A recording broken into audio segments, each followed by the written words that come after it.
This show is part of the RetroZap.com podcast network.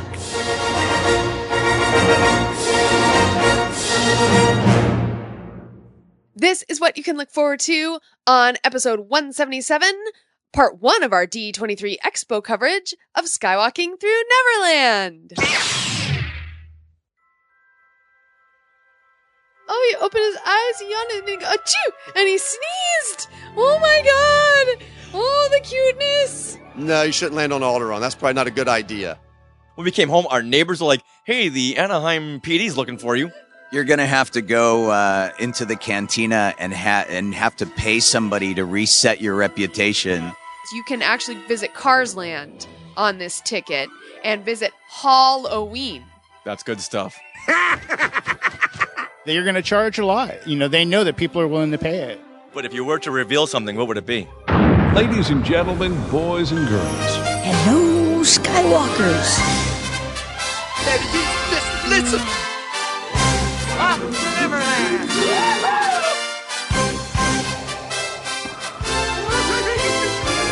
I only hope that we never lose sight of one thing, that it was all started by a mouse. Wow, oh, what? You are skywalking through Neverland. Hooey, Skywalkers! We just skywalked all the way through Disney's D23 Expo. Ooh. And we have lots and lots to share. Lots. Now, we are hoping you are ready to talk all about D23 Expo and Galaxy's Edge this week. Oh, we have a name. We have a name. Yay. Now, if your answer to all this is a resounding yes, then we want to welcome you to Skywalking Through Neverland. This is your fun-filled, positive Star Wars and Disney podcast that takes you through a tour through the many decades of fandom. I am Richard, and now everyone, please say hello to my sweetie wife, Sarah. Hello, everyone. Hello to our Star Wars and Disney family. We just got a lot more news, a lot more fun, and a whole nother D23 Expo.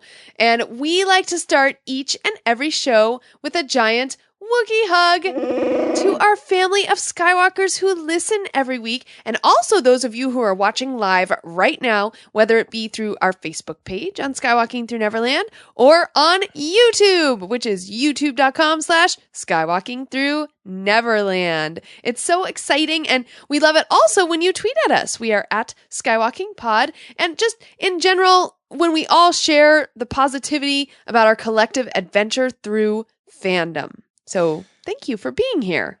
Now, thank you for being here so late over here on the West Coast. And we are recording from Long Beach, California. And what late hour is this, Sarah? What late hour? I think Minnie will tell us. It's 10:28. Good night. Oh, should we talk about the sad story where we almost didn't hear from Minnie this week? What? Yeah, at one of the panels, they made us tuck away everything in these white sealed bags. Oh, including Apple Watches. The animation panel. Yeah, my watch is like permanently attached to my wrist, so I forgot to put it in the little baggie with my iPhone. And so as we're walking into the panel, we're holding up our bags to show that they're all sealed and our phones are in them. And one guy goes, "Hey, your Apple Watch needs to be in a baggie." It's not like this can record anything. I don't know what. But so I was like, oh, okay. So he gave me another baggie and I put it in there. And so because they were in two different bags, when we went after the panel to like rip them open to, share all of our stuff with the world on our phones, well, I happened to leave the baggie with my iWatch on the table. Oh. And I didn't realize it till 40 minutes later after we had gone in the hall and was like, I looked at my wrist and it was bare except for the wristband that we had used for the panel, which is why I didn't notice that it was gone, because there was something on my wrist. It just wasn't my watch. It was the wristband to get into the panel. And Racy Stacy, if you're listening to this, we had just made eye contact with you, and that's when Sarah remembered her iWatch, or her Apple Watch is still upstairs on a table somewhere. So we looked right at Racy Stacy and took off. must have been like, hey, what did I do? It wasn't you. Yeah, no, we went barreling through the convention floor, and the watch was gone. It was gone. It was gone. And we looked in the trash can right by that area. We like went through it, all the little baggies in there. Sarah's like pulling all this garbage and stuff out. Oh my gosh. And then we should walk over, but Anthony Bresnikin, and we're all shaking hands, and Sarah's like, nope. I don't and just shake ran my away. hand. He's like, seriously? First Racy Stacy and now me? But we went to customer service. They didn't have it. We just colored it. Gone. It's gone. Yeah. It's gone. Who's going to turn in an Apple Watch? Yeah. But then later that night, we returned, and the young man at the desk said, yes, we have that. Yeah. Are you kidding me? So at like 7:40 p.m., we found the watch was there in the lost and found. Thank God. And a big, huge shout out to those security guards there, because they were the ones who turned it in. They were the ones who called up. They found some contact numbers somewhere. Because when we came home, our neighbors were like, hey, the Anaheim PD's looking for you.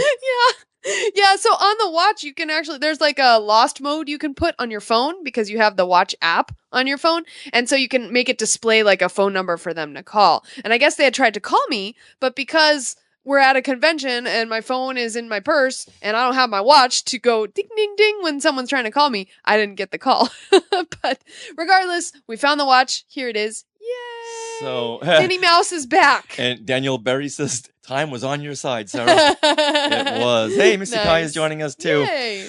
Yeah, so can't say this enough. Huge shout out to the security guards there, to the Anaheim PD for turning this in. That was literally about to just ruin the whole weekend. I know, and I wasn't gonna fill my steps for the day either. I was very upset about this. As Terry Cleary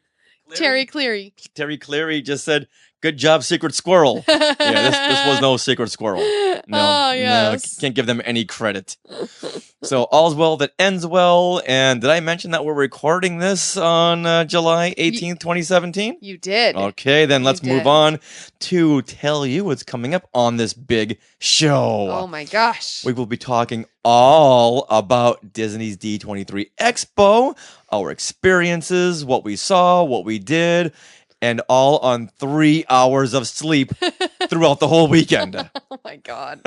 Literally. Now, we even talked with Chris Beatty, an Imagineer, on the upcoming Galaxy's Edge. Unbelievable what's coming up here. And we also hunkered down in a shady corner with Skywalker's Donald and Roxanne Wicks, Obi-Shawn Crosby, and Jyn Erso cosplayer Anya Valdez. So we talked to a lot of people. We did. It was really fun, and I'm so glad we did so much recording over the weekend. I love that. And also on this episode, we'll play some highlights from the Tangled the Series panel, which was held on Sunday, and I got to attend. So, Richard, we have lots to talk about. So let's roll into part 1 of our D23 Expo coverage in Things We Want to Share. Things we want to share. Things we want to share. Things we want to share. Well, it's July, so that can only mean one thing.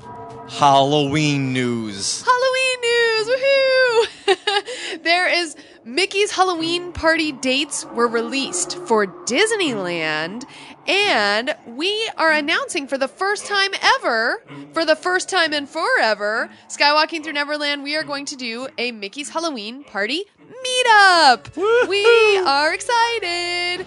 So we would love for Skywalkers to join us on Wednesday, September 27th.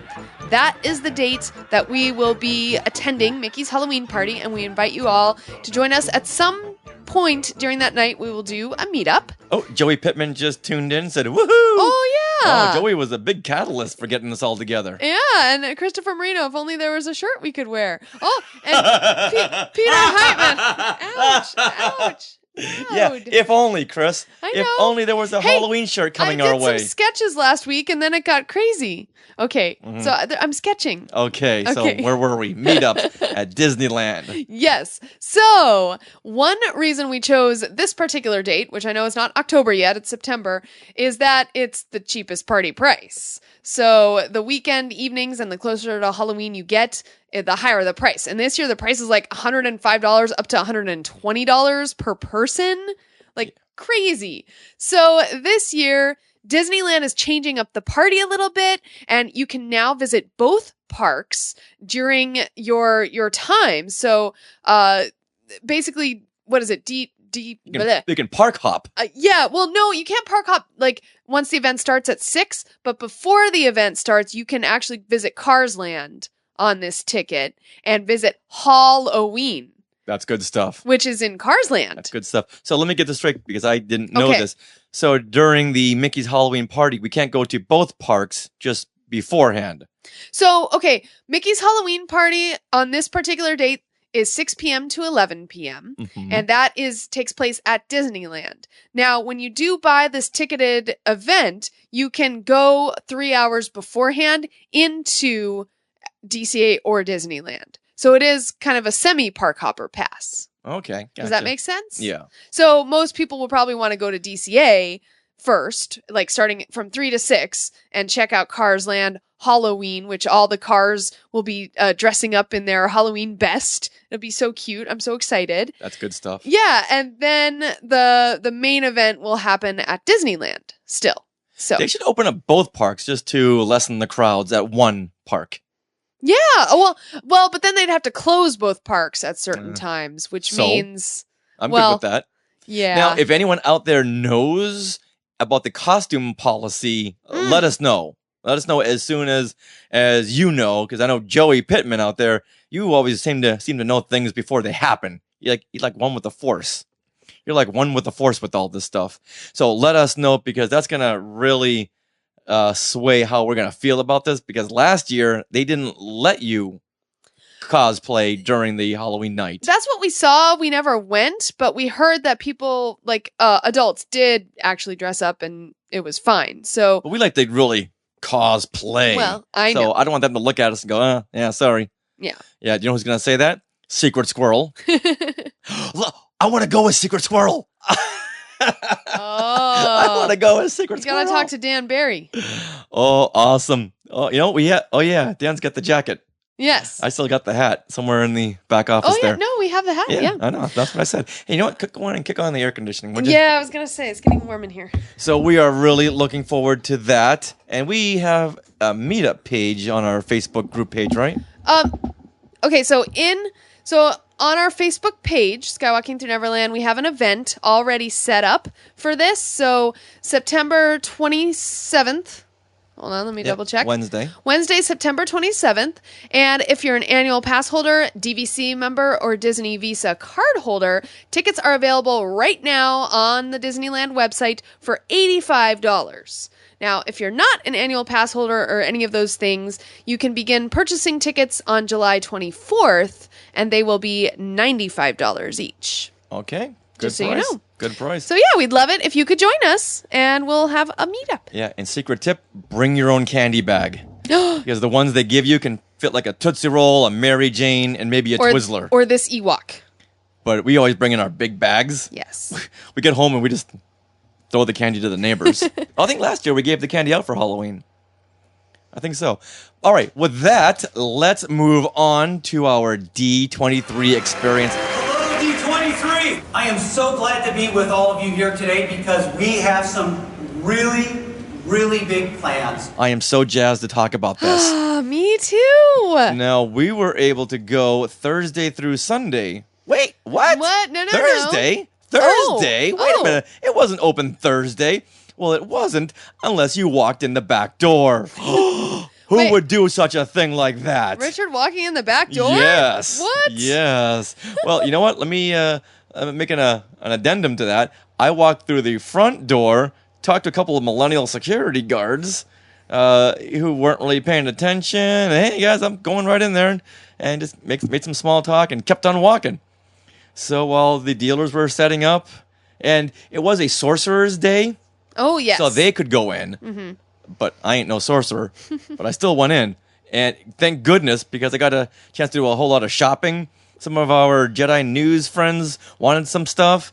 I thought, ooh, to wait in this 3 to 4 hour shopping line, that's going to be tough. But guess how long the wait was? Zero 10 0 hours, 0 minutes. Wow. Because I did walk in through the back door of the Dream store by flirting with some of the little security guards.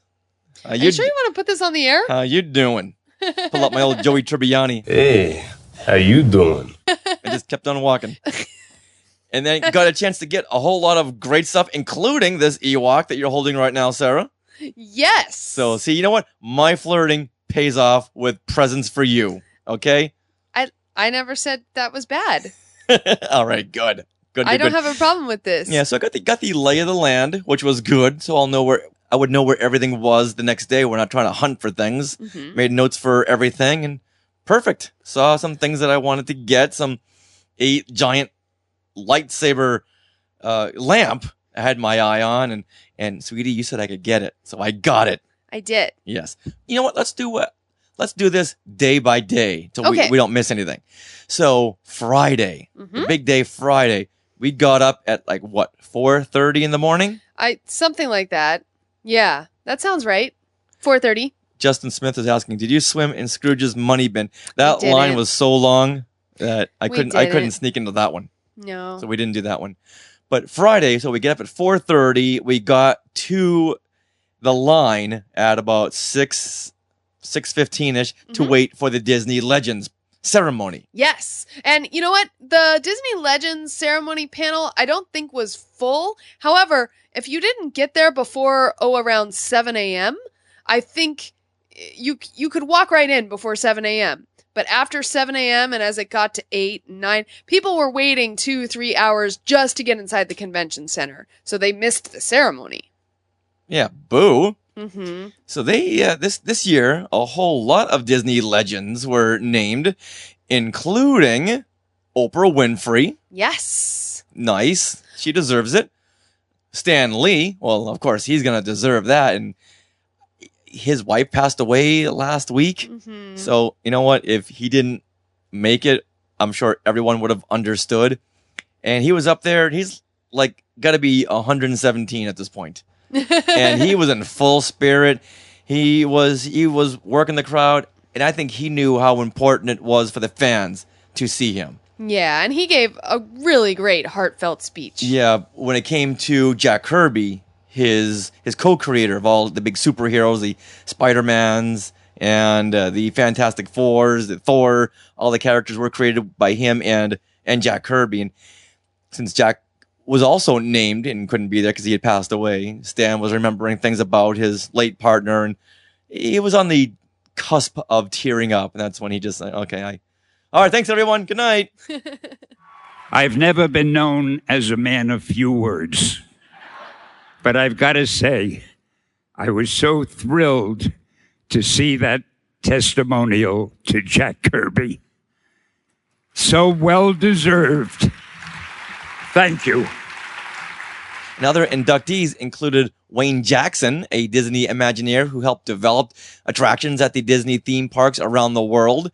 Julie Taymor, a Tony and Emmy and Grammy winning filmmaker, best known for her work adapting The Lion King, and had directed one of my favorite films, Across the Universe. Yes. Great film all about the Beatles music. Mm-hmm. And a posthumous awards went to Clyde Geronimi. Yes. Geronimi, who was one of Walt Disney's original animators. Manuel Gonzalez, also a Disney animator.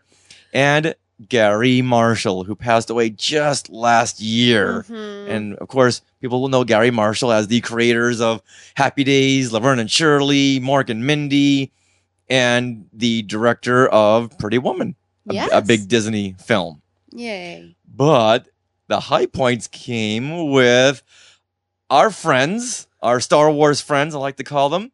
Carrie Fisher was first named as a legend, and first before Mark Hamill. And I'm so glad they didn't really focus on Carrie's passing, because the whole room would have just fell.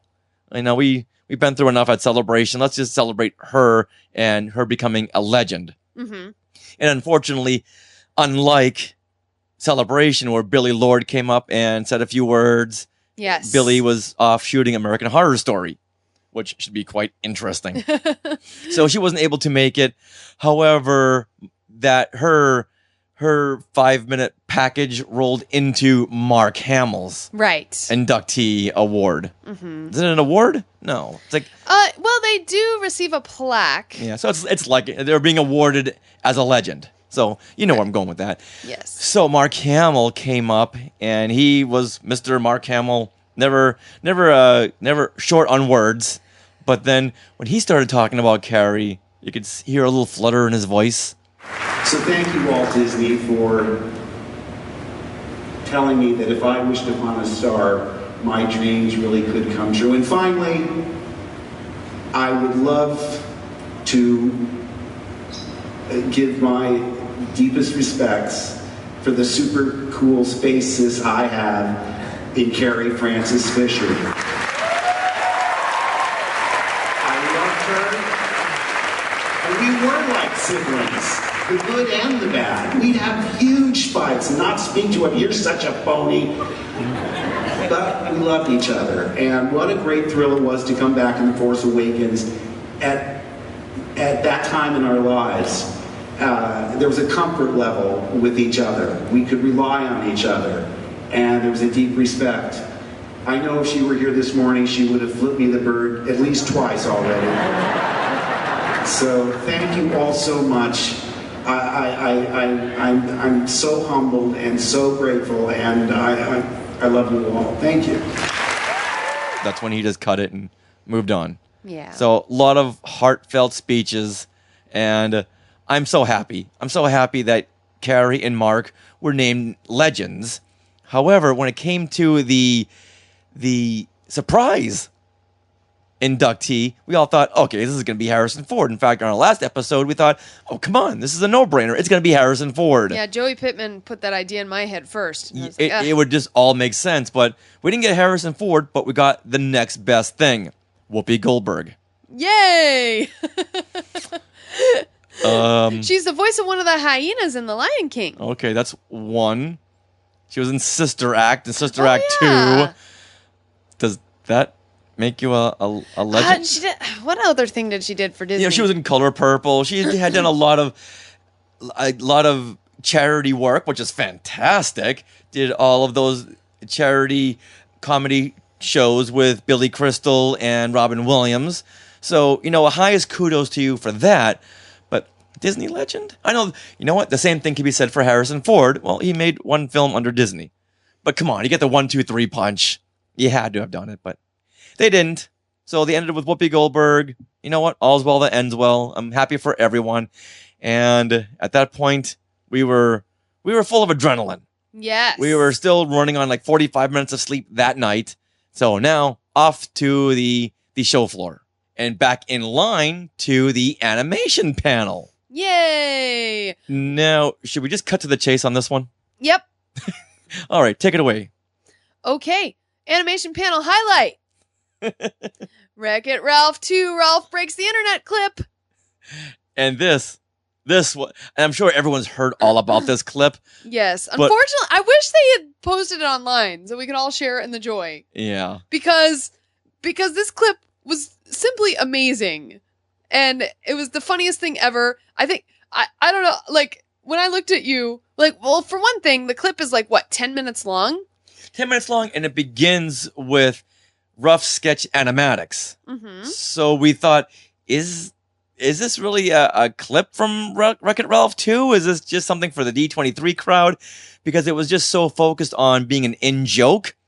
I thought it's got to be for the D23 crowd, but I think I'm outnumbered on this one. I thought it was a clip. Yeah, I mean, I didn't think that. And wow. So, Sarah, go ahead and break this one down. So basically, I'm excited about this. So I'll start this off. Vanellope from Wreck-It Ralph, she goes behind the red curtain, the velvet ropes, and meets up with all the Disney princesses. And pretty much just sets it real for them. So by the end, they're all wearing like sweatpants and a sweatshirt just to get into comfy clothing. And just the things that they say to each other is just, it's like joke after joke after joke. I mean, I was rolling in the aisle laughing, and I just couldn't stop laughing the entire clip. In fact, I missed some of the jokes even. Yeah. But it was just so hilarious. It was like Disney making fun of itself, making fun of the princesses, and yet in a joyful way. I can't even describe it. It was just so funny. And the fact that Disney now owns Star Wars, when the first Wreck-It Ralph came out, Disney did not own Star Wars. So now that they do, there's a ton of like Star Wars references in there, including C-3PO. Yeah. Yeah, so next week we'll be talking to Star Wars artist Tom Hodges, and we really get into the nitty-gritty of this. Yes. So let's save a little bit for that. I think so. But that clip was easily one of the highlights of the whole weekend. Mm-hmm. Absolutely. So when you went off to the Disney parks or went outside to the food trucks, went anywhere, people were talking about maybe a small handful of things going on this weekend, news breaks, name reveals, but everyone was talking about this Wreck-It Ralph breaks the internet clip. In fact, I'm trying to think of anything else that happened at the animation panel, and like I just can't think of anything else. Right now, with my brain is fried a little bit. Yeah. And truth be told, I think I napped through some of that. Actually, Christian Milan jogged my memory because this Wreck-It Ralph 2 clip led into the introduction of all the Disney princess voices. Oh, that's right. Because all the Disney princesses in this clip were voiced by the original Disney princesses, and then they all showed up on stage. Yeah. So, like, Jodie Benson introduced, who's the voice of Ariel, introduced the voice of Belle, Paige O'Hara, who introduced the voice of Pocahontas, who introduced the voice of Tiana, it just went on and for like nine princesses or something insane. Now, the plural of princesses is princi. Oh, I'm sorry. I'm just making words up now. And so that was an incredible moment, but you know what? That should have been bigger than it was, because at the end of the day, people were just talking about the Vanellope and the princess clip. Well, that's what definitely stuck with you. Yeah. Justin Smith is saying The Incredibles too. Stuck with him. We got a little bit of Incredibles too. Mm-hmm. So we got a lot of clips from upcoming films, but still, once you saw that Vanellope and princess clip, you know what? We were done. All bets are off. Yeah, they should have played that at the very end. Yeah, and then it was right after this panel that I lost my watch. So it was like the rest of the day was like, So, should we continue on? Oh, that night, I should mention, there was a Mousetalgia meetup. And so we went and said hello to the hosts of Mousetalgia and had a really great time talking with them and got Mousetalgia pens. Yeah. Then they were going to head over to Disneyland to go on Pirates of the Caribbean, and it was like 10 o'clock already, so we said, can't make it. We have to get up in 2 hours, get back in line. For the live action panel on Saturday. Yes. So we went back home to Long Beach, California, got about 22 minutes of sleep, went right back out again. We did, and you know what? If you were not in that room by about 4:30, 4:45, you did not get into that live action panel. Luckily, we got there at 4:15. No? Did we? We did. Oh, okay. Yeah, we got up at 3:30. Yes. At night.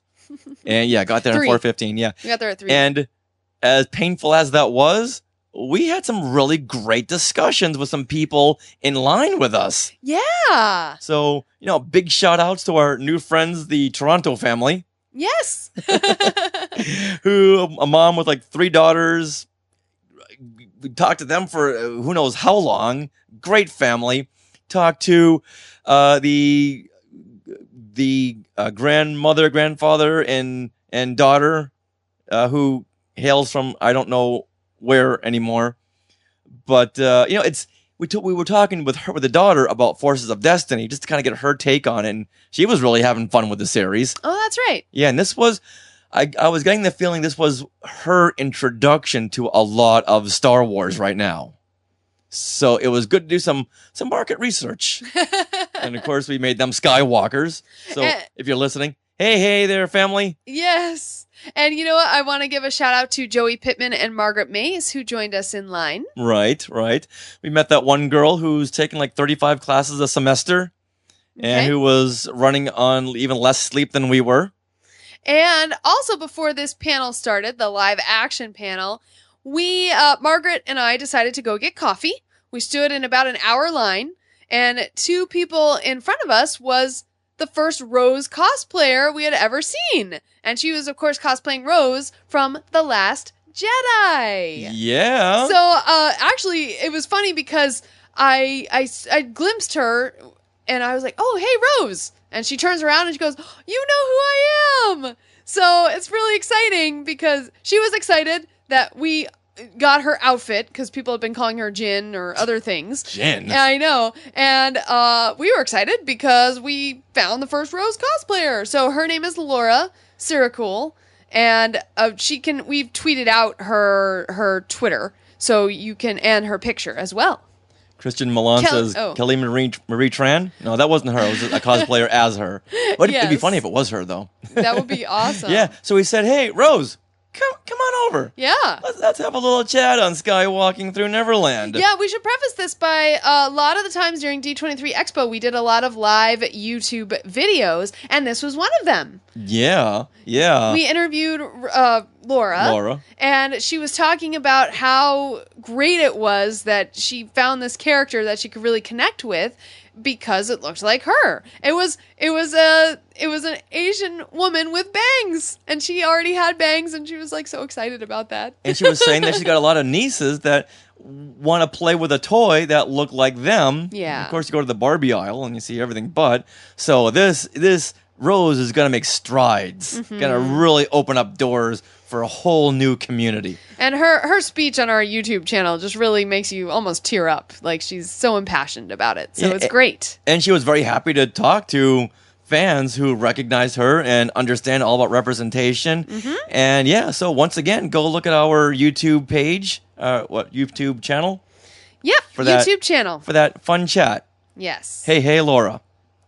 All right, so we hunkered down on that piece of concrete for I couldn't even lots tell of you how long. hours. Lots of hours, yeah. But you know what? But then again, we had so much fun just talking with people and doing some YouTube recaps and meeting people from all over the world. That 7 hours, literally, was it 7 hours? Yeah, give or take a minute or two. Waiting in line just buzzed by. And, thanks once again to Joey Pittman for reserving a spot for us.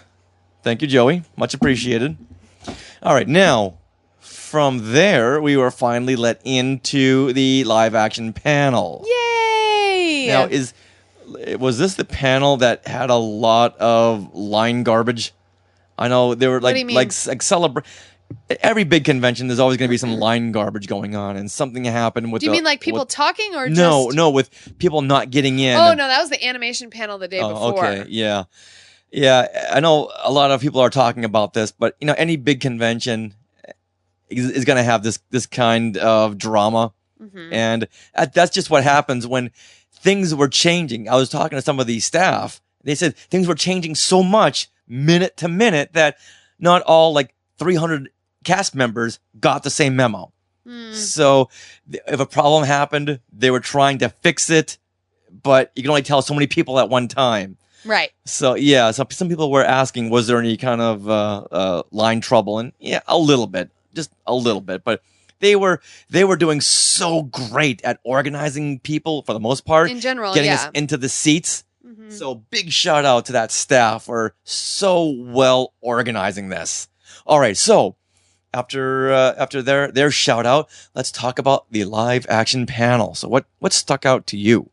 Oh, well, first of all, we got Wrinkle in Time, and this is what they went over first. And one of the cool things about Wrinkle in Time is that it has Chris Pine in it. So, but now this was a film that I've been hearing people talk about. I know nothing about. And I gotta say, I'm good. Okay, well, Wrinkle in Time. Now, I'm excited about this movie mostly because when I was a girl, I think like a preteen or a teenager, I read these novels. So the novels are A Wrinkle in Time is by Madeleine L'Engle, and it was first published in 1963. And then she wrote the series of books that follows Meg Murray, who's the main character, and basically goes Wrinkle in Time, A Wind in the Door, A Swiftly Tilting Planet. That was my favorite one. And then after that, those are like the main 3. And then later on, she wrote a couple other books. So I think if A Wrinkle in Time does well, they'll actually continue the series because it is a continuing story. But what's really great about this is that it features Meg Murray, who is a high school aged girl, but she's really an outcast and she's very unsure about herself. And reading this as a kid, like I could totally relate to her because I was very shy and unsure and insecure. Is basically she's very insecure because she's such an outcast.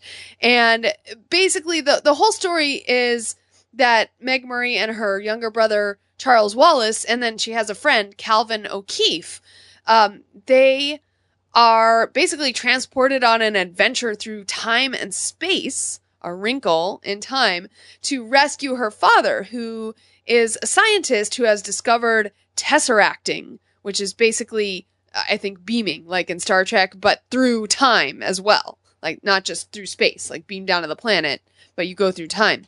And Chris Pine plays Meg's father. So he's what they're trying to find, basically. And Storm Reed, who I'm assuming is a newcomer, she plays Meg. So tangent? Yes. Best name ever. Storm Reed. Yeah, that's pretty neat. So along the way, Meg meets some helpers to her quest, because it really is kind of a hero's journey. And she meets Mrs. Who, Mrs. Whatsit, and Mrs. Witch. And this is where the casting is fun, because Mrs. Whatsit is Legally Blonde herself, Reese Witherspoon. And Mrs. Who is Mindy Kaling, who, incidentally, she was the moderator at the Force Awakens panel. Do you remember that? Mm-hmm. So she loves Disney. And Mrs. Witch is Oprah. And newly inducted legend, yes, Oprah Winfrey. Exactly. And all of them happened to be there at the panel, and they all came out to discuss the movie, including the director, Ava DuVernay, who directed Selma. Okay. Yeah. All right. Yeah. I'm sure we're going to see it, but I'm glad you're excited about it. And if you're excited about it, I'm excited about it.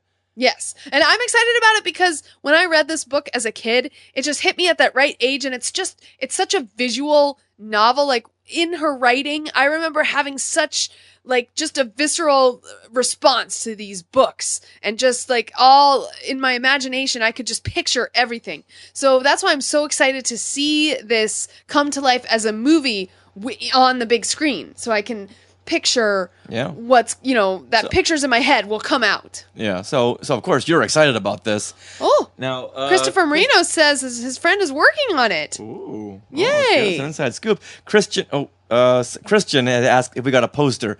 We didn't get a poster because we had to jet right out of there to get to the Parks and Resort panel. So we can get a good seat at Parks and Resorts or get a Wrinkle in Time poster. Yeah, so we bypassed the poster. I know I was excited, but I wasn't as excited about the poster. The poster wasn't as cool. So yeah, I didn't. Yeah. All right. So then comes another huge film to you, Sarah. A very big personal film for you. And what is that called? It is called Mary Poppins Returns. Chim Chimney. Now, this was a lot of fun. It was. I had not seen anything from this. Mm-hmm. And Emily Blunt, she sold me. Yeah, Emily Blunt and the director as well. I think Rob Marshall. They came out and they just discussed how important, and they know that the fans are very protective. Oh, very much so. Of Mary Poppins. Yeah, but after Chicago, I'm sold on Rob Marshall. Well, yeah, me too. I'm really glad that But then again, he did that Pirates of the Caribbean, We're Done with Sequels. Oh. That movie. I don't remember which one. Me neither, but we all have a bad movie in us. Okay. But they showed a trailer, which was really exciting because they showed that intro shot of Mary Poppins descending from the clouds. Mm-hmm. And it was just, wow. That shot right there is just going to silence the audience in the theater. Yeah, it was pretty magical. And just seeing some of the clips from it, like Chimney Sweeps dancing. Looked really fun. And there will definitely be a portion where they have 2D animation mixed with live action, because we saw one fleeting shot of someone with a bird. I think it wasn't Mary Poppins with a... Yeah, this is the Jolly Holiday segment. With an animated bird on their finger. Now, this, once again, Mary Poppins Returns is not a remake. It is a sequel. So it's not the Jolly Holiday sequence, but it will be akin to it. Right. And who's playing Bert? Well, Bert is being played by Lin-Manuel Miranda. And honestly, what really sold me on this is that Dick Van Dyke is back. Dick Van Dyke plays Mr. Dawes Jr. He's now of age. He is. He looks like him. Oh my gosh. Oh, so the trailer was cool, and then of course... That got a big gasp. Yes, when it we did. saw him in makeup with a full beard. Yeah. And he looked just like he did from Mary Poppins. Yeah. And then the live orchestra. Today, we have Mark Shaman, our composer, along with the extraordinary Disney Orchestra.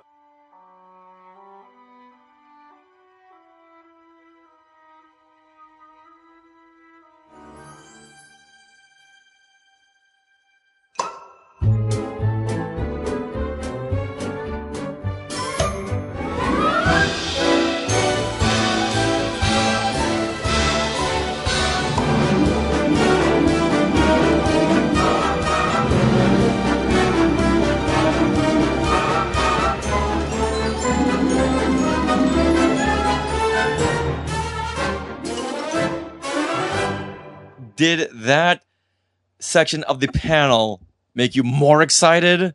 Is there anything that's holding you back from being excited? About Mary Poppins in particular? Yeah, kind of like the way you were held back with Beauty and the Beast, because you were so familiar with the animated film. So is there some little apprehension with you with Mary Poppins, or are you sold? Well, okay, so one thing that Emily Blunt mentioned was that because she came out on stage. Yeah, she came out on stage, and she said that no one's gonna top Julie Andrews. So she kind of read some of the books and based her character not on Julie Andrews, but on Mary Poppins, the character from the novel, at least in part. Travers books. At least in part. And so, Have you read? I've heard you talk about it. It's not too favorable. Yeah, I couldn't get through like the first 3 chapters of these books. Isn't she like Debbie Downer? Yes, because Mary Poppins is very, very acidic. Well, if everyone had seen Saving Mr. Banks, the way that the P.L. Travers character in that film wanted Mary to be, very big and stern and almost like a drill sergeant. Yeah. I'm guessing that's the way she is in the books. A little bit, yeah. She's a little odd and very strict, more strict. And she just doesn't have that lovely, the rosy cheeks quality that Julie Andrews has. The Julie Andrews Mary Poppins is very strict, but she does it in a very subtly powerful way. Right, exactly. If that makes any sense. No, it does. Christopher Marino says the word is British. British is the word we're looking for. I suppose? I don't know. So that's the only thing that Emily Blunt said, that she kind of based it more on the slightly more acerbic Mary Poppins. Now, do we know when this comes out? Now, Mary Poppins Returns will fly into theaters on Christmas Day 2018. Oh, Christmas 2018. Oh, so that won't conflict with anything but the Han Solo film, which will be moved from May to December. Now, that's just speculation, of course, but that makes a very good segue into The Last Jedi. Yes. Now, for this panel, they started with Han Solo. So we were all just on the edge of our seat. What are we going to see? Is the Skywalking through Neverland speculation going to come true? Nope. Not a word of it. Not a word of it. Do you recall last week we had said that our prediction was going to be that we would get a message from Ron Howard on the set of Han Solo, and we would see maybe 5 to 10 seconds of a clip of maybe Han and Chewie in a blaster fight, Mm-hmm. and that would sell everyone. That would change the course of the conversation when it comes to Han Solo. That was our prediction. Boy, were we wrong. We were 100% wrong. Didn't happen. They just said Kathleen can't be with us right now. She's on the set of Han Solo in London, and here is some headshots from the cast. And now here's The Last Jedi. Yeah. That's it. Heart-wrenching. So every single panel had the same formula. The director would come out, they would ask the cast some very softball questions, and off to the trailer. Mm-hmm. That was pretty much everything. But I thought, The Last Jedi, no way. After what we had seen at the celebration with the reveal of BB-8 and R2 and 3PO came out, and the Stormtroopers and all the cast, and then at Comic-Con, we had Baba Joe come out. Oh, that's the pattern now. We're revealing new characters. Nope, not a bit. Very standard. It was just like everything else. Rian Johnson came out, who, side note, responded to one of my tweets. When I had tweeted out about the first Rose cosplayer, he responded back. Yay! So now back to Rian Johnson comes to the stage, and he's talking to Alan Horn. I wanted to say Cleghorn for some reason. So talking to Alan Horn, and brings out some of the cast, the returning cast, including Daisy Ridley, John Boyega, and Gwendolyn Christie. Yay! Fantastic. Okay, we're working our way up here. Then we'll bring out some new cast members. Right. So, Rose, Kelly Marie Tran. Yes. And Laura Dern. Yay! Holdo, That's playing right. the new character Holdo, and Benicio del Toro playing DJ. Mm-hmm. Okay, great. We're having some new cast members. So, okay, this is the reveal. Sweetie, hold on to something. This is where they're going to reveal a new character. Nope. Not a bit. What were you expecting them to reveal? I don't know, but looking back at all the panels, Okay. going from Celebration to Comic-Con, they would reveal characters and have characters. And you know what? Heck, even going back to Celebration 0, the 10th anniversary convention, George Lucas was preceded by a fun little sketch with R2 and 3PO and Vader. So there's a pattern here. Okay. But- The problem is, though, we only had a couple hours, and you had to get through not only Star Wars, but Disney and Marvel live action. All right, but you know what? Let's cut down all the time on Nutcracker and the Four Realms. Did we need a dance number? Did we need as much information on that?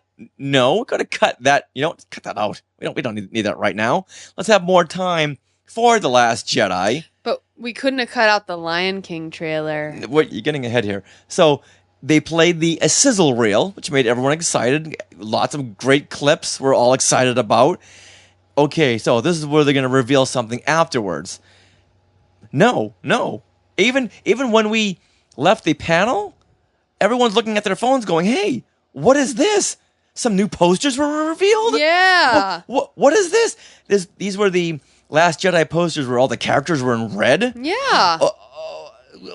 Why didn't they just reveal that then? They could have done so much. Maybe given those posters away at D23?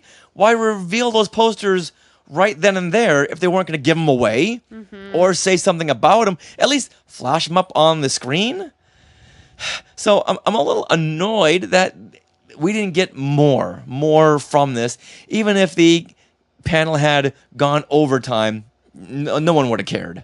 Mm-hmm. And the Legends panel had gone overtime because it started 20 minutes late.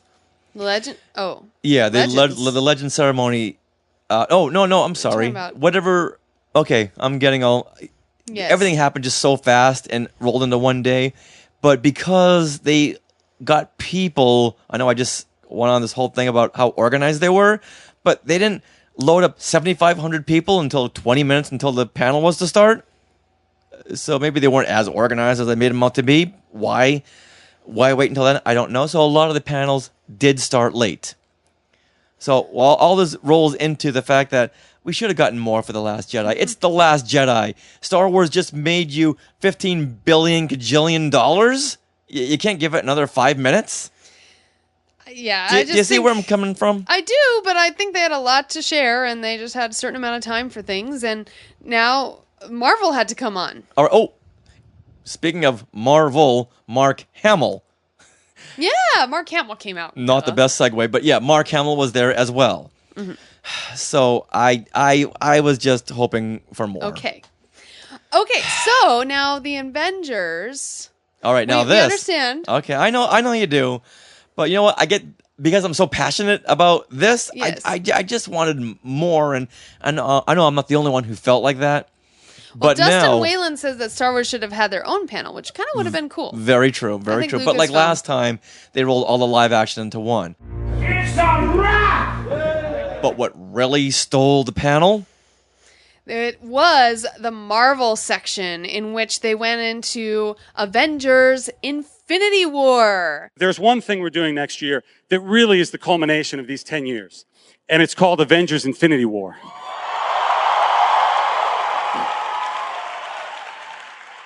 Almost every single hero that we've ever introduced is going to be in that film.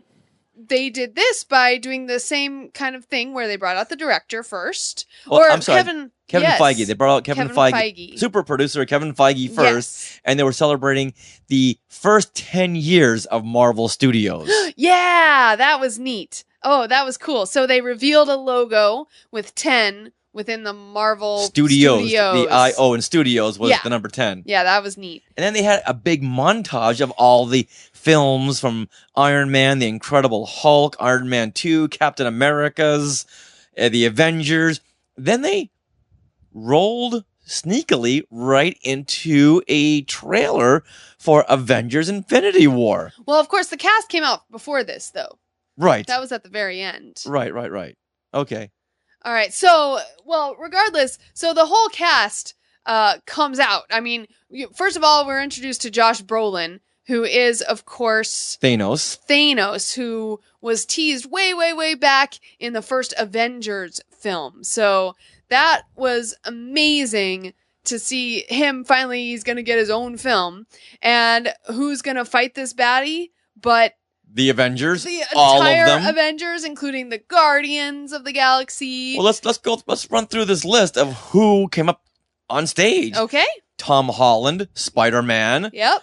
Benedict Cumberbatch, Doctor Strange, Chris Hemsworth, Yep. Thor, Robert Downey Jr., Iron Man, Mark Ruffalo, The Incredible Hulk, Paul Bettany, Vision, Elizabeth Olsen, Scarlet Witch, Pom Klementieff, who plays Mantis from Guardians of the Galaxy Volume 2, Karen Gillian, who was Nebula in Guardians of the Galaxy, Dave Bautista, Drax, Don Cheadle, War Machine, Sebastian Stan, the Winter Soldier, Anthony Mackie, Falcon, Chadwick Boseman, Black Panther. Oh, wow. And then director Joe Russo came out. That's right. And only one director came out because his One brother. Russo. Yeah, they were Rusai. Because they were officially at the halfway point in principal photography. So they had to leave one director behind. And they left one director behind, but he's going, where's the cast? Yeah. Yeah, seriously. Oh my gosh. No, but it's funny. I guess they've been shooting for a year and they're at the halfway point. Holy buckets. Yeah. All right. So then this part, then they rolled into the big 10-year montage and then rolled into the Infinity War trailer. Mm-hmm. And it starts off with the Guardians of the Galaxy. And I'm thinking, I don't remember this. What? Is this a deleted scene we've never seen before? And all of a sudden, wham! Something hits the windshield of Star-Lord's spaceship. And what? It's a person. Not just any person. It is Thor! Thor? What's Thor doing in outer space? Just floating around. Yeah. What happens in Ragnarok that leads him to floating around loosely in space? Which was hilarious. Well, it's hilarious because Rocket Raccoon was like, wipers! Get it off! What is this? Like a bug. Treating Thor like a bug. Yeah, so then they went right into the, we won't go into it because we know you want to be surprised by what you see in this trailer when it's finally released at some point.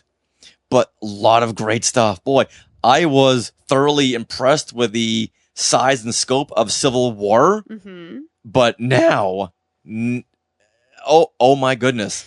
Oh, I keep thinking back to 8-year-old Rich. I don't know what I would have done. I wouldn't have believed you. That's all there is to it. I wouldn't have believed you. Yes. So that was the hot ticket item that everyone was talking about afterwards. Yes. Avengers Infinity War. Mm-hmm. And unfortunately, Last Jedi was just it took a backseat. It was in the rearview mirror. I don't know. Justin Smith said, I wanted a poster by Drew Struzan. That's another prediction we had made, that there was going to be a poster given away from The Last Jedi like there was for The Force Awakens. Yeah. Didn't happen. And so Ryan Reynolds is hoping that they weren't going to release that trailer to Infinity War, unfortunately. They're not going to? Yeah, that's what he says. Oh. Okay. Well, I'm sure they'll release it at some point. A pirated copy will come out. But there was a lot of hair-raising shots that I won't reveal because I want you to experience it. But they are hair-raising. Mm-hmm. All right, so let's wrap up the live-action panel with what other surprises, what other announcements were made?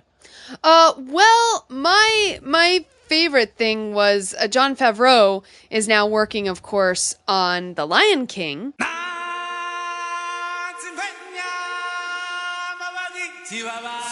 After a successful run at The Jungle Book. And so he was so excited to be there and to show us a clip from The Lion King. Not just any clip. It was a shot-for-shot remake of that original opening sequence from The Lion King that we were shown as a trailer back in the 90s. But it was the live-action version. So you got the real looking animals and the real, sunrise, and the music was the same, and you got the close up, and then Rafiki is taking the little clay, whatever that stuff is that he rubs on Simba's face, and then there's the Simba. They did a little close up on the Simba, and he was like he opened his eyes, he yawned, and then he go, achoo, and he sneezed. Oh my God! Oh, the cuteness! Oh, the cuteness factor was at an 11. Oh my God! The whole audience in unison went, oh. And then, of course, the music is building and building and building up to that boom at the end, and like I was just crying. I was like bawling. By the end of that trailer, I'm like, oh my God, it's The Lion King. Anyway, so it was amazing. And I loved it. Stephen Constantino just joined us. Hey, Stephen. Oh, yeah? Stephen, we had met last... Oh, yeah. A year ago? Uh-huh. Who played a Gamorrean guard. Absolutely. Got a Gamorrean guard in the house. Hey, Stephen. Justin, I want to pet Simba. Yes, absolutely. So that was another highlight, too. Being directed by Jon Favreau. Yes. The man can do no wrong. Mm-hmm. The man can just do no wrong. And... boy, digital technology is just getting fantastic. Yeah, Joey Letson, is it really live action if all the characters in the new Lion King are CGI? Well... That's a good point. It is a good point, but we're going to watch it and have fun, I'm sure. Ryan Street just joined us. Hey, Skywalkers. Now, Mike Moore had mentioned the Dumbo looks interesting. Oh, Dumbo. Now, people had said they'd known about this. Where was I in this conversation? I never knew about a live-action Dumbo. Wait a minute. Being directed by, Tim Burton? That's right. Oh my goodness. What is up with this? So Dumbo's being played by Johnny Depp. No, I'm just kidding. Oh, I was going to say, wait a minute. Hold on here. I'm just kidding. I wouldn't be surprised. Yeah. But Dumbo does star Tim Burton veteran, Beetlejuice, Batman, Michael Keaton. Awesome. You can't go wrong with Michael Keaton. Yay. Now, another controversial announcement came up with the live-action Aladdin, directed by Guy Ritchie. Really? First Josh Trank, then Lord and Miller on Star Wars. Now you have Guy Ritchie. Now, what has he directed? He very, very independent films. Okay. You can call him Mr. Madonna. All right. And I don't see him directing this. And there's a controversial casting, but you know what? We're going to have our good friend Swara Sala on the next show, and he wants to talk all about this. Mm-hmm. So let's just save that discussion for then. Okay. All right. So that was pretty much, I'm sure there was other things, but that was for us the highlights for the live action panel. Right. Now let's get into the parks panel. Yeah, so right after the live action panel, we were seated pretty far away from the stage, but pretty close to the exit, which helped us to get into the Walt Disney Parks and Resorts panel. Yeah. Oh, you know what? This just in. Christopher Marino and Justin Smith just reminded me that he directed the Sherlock Holmes movies. Oh, Guy Ritchie did. Those were good. Those were. All right. You know what? I retract my statement about Guy Ritchie. Those were good films with Robert Downey Jr. All right. So coming back here to the parks panel. So after the live action panel, we booted right out of there and got in line for the parks panel because this was it. This was it, Sarah. They were going to reveal the name for the Star Wars land at the Disney Resort Parks. Mm-hmm. So we can now stop calling it Star Wars Land, which we never will. Oh, so exciting. So we did get so much information from this panel, as well as the live action panel. In fact, I was just listening to Hyperspace Theories today, and Trisha likened all the news and announcements we got on Saturday from these two panels to a kid who's just eaten 3 things of cotton candy. It was like so much like good information, but it was like so much all at once that you're like kind of sick. You're like, oh, whoa. Right, how can I take this all in? But we're glossing over the name here. Do you want to go ahead and not that people don't know what it is, but go ahead and tell them what's the name of Star Wars Land? Star Wars Galaxy's Edge. All right, first reaction, Sarah. What was it? I thought it was pretty cool, but it was kind of funny because now as I've been hashtagging it on Twitter, the things that pop up are Galaxy Note 2 and Galaxy, like all the phones. Oh. The Galaxy phones. So now all I can think of when I'm thinking Galaxy's Edge is all the Galaxy phones. Like the S4 and S5 like my dad has. Oh, no. Because in hashtagging it, that's what pops up. So you guys, start hashtagging Galaxy's Edge a lot on Twitter so that those phones don't come up. Wow. We had talked with our good friend Matt Martin of the Star Wars Story Group, and yes, he was saying that they were asking people all over Lucasfilm, hey, submit your ideas for the name. Mm-hmm. And he said that he had written down Galaxy's Edge. Yeah. Mm-hmm. Matt Martin. Yeah. Exciting. So that was exciting, but let's hold off on that conversation because we're going to talk with our roundtable group in just a little bit. We'll go all through Galaxy's Edge in the Star Wars Hotel. All right, so Dad just said that now it's called the Galaxy S8. Oh, boy. Oh, boy. Oh, okay. And Dustin Whalen says, I predict the opening of Star Wars Galaxy's Edge will coincide with the D23 Expo 2019 in Anaheim, which that would be cool, except we were speculating that that would be like really, really crowded for Star Wars. Now, they had alluded to the fact that it would be opening in spring. We'd been hearing fall, but now they kind of dropped some knowledge on us and said spring. When did they say this? They said it a couple of times when we were talking to some people over at the Galaxy of Stories Pavilion, and someone else had maybe inadvertently said something. Okay. Well, it would make sense if it was going to be spring. Yeah. Well, that would be great. Yeah.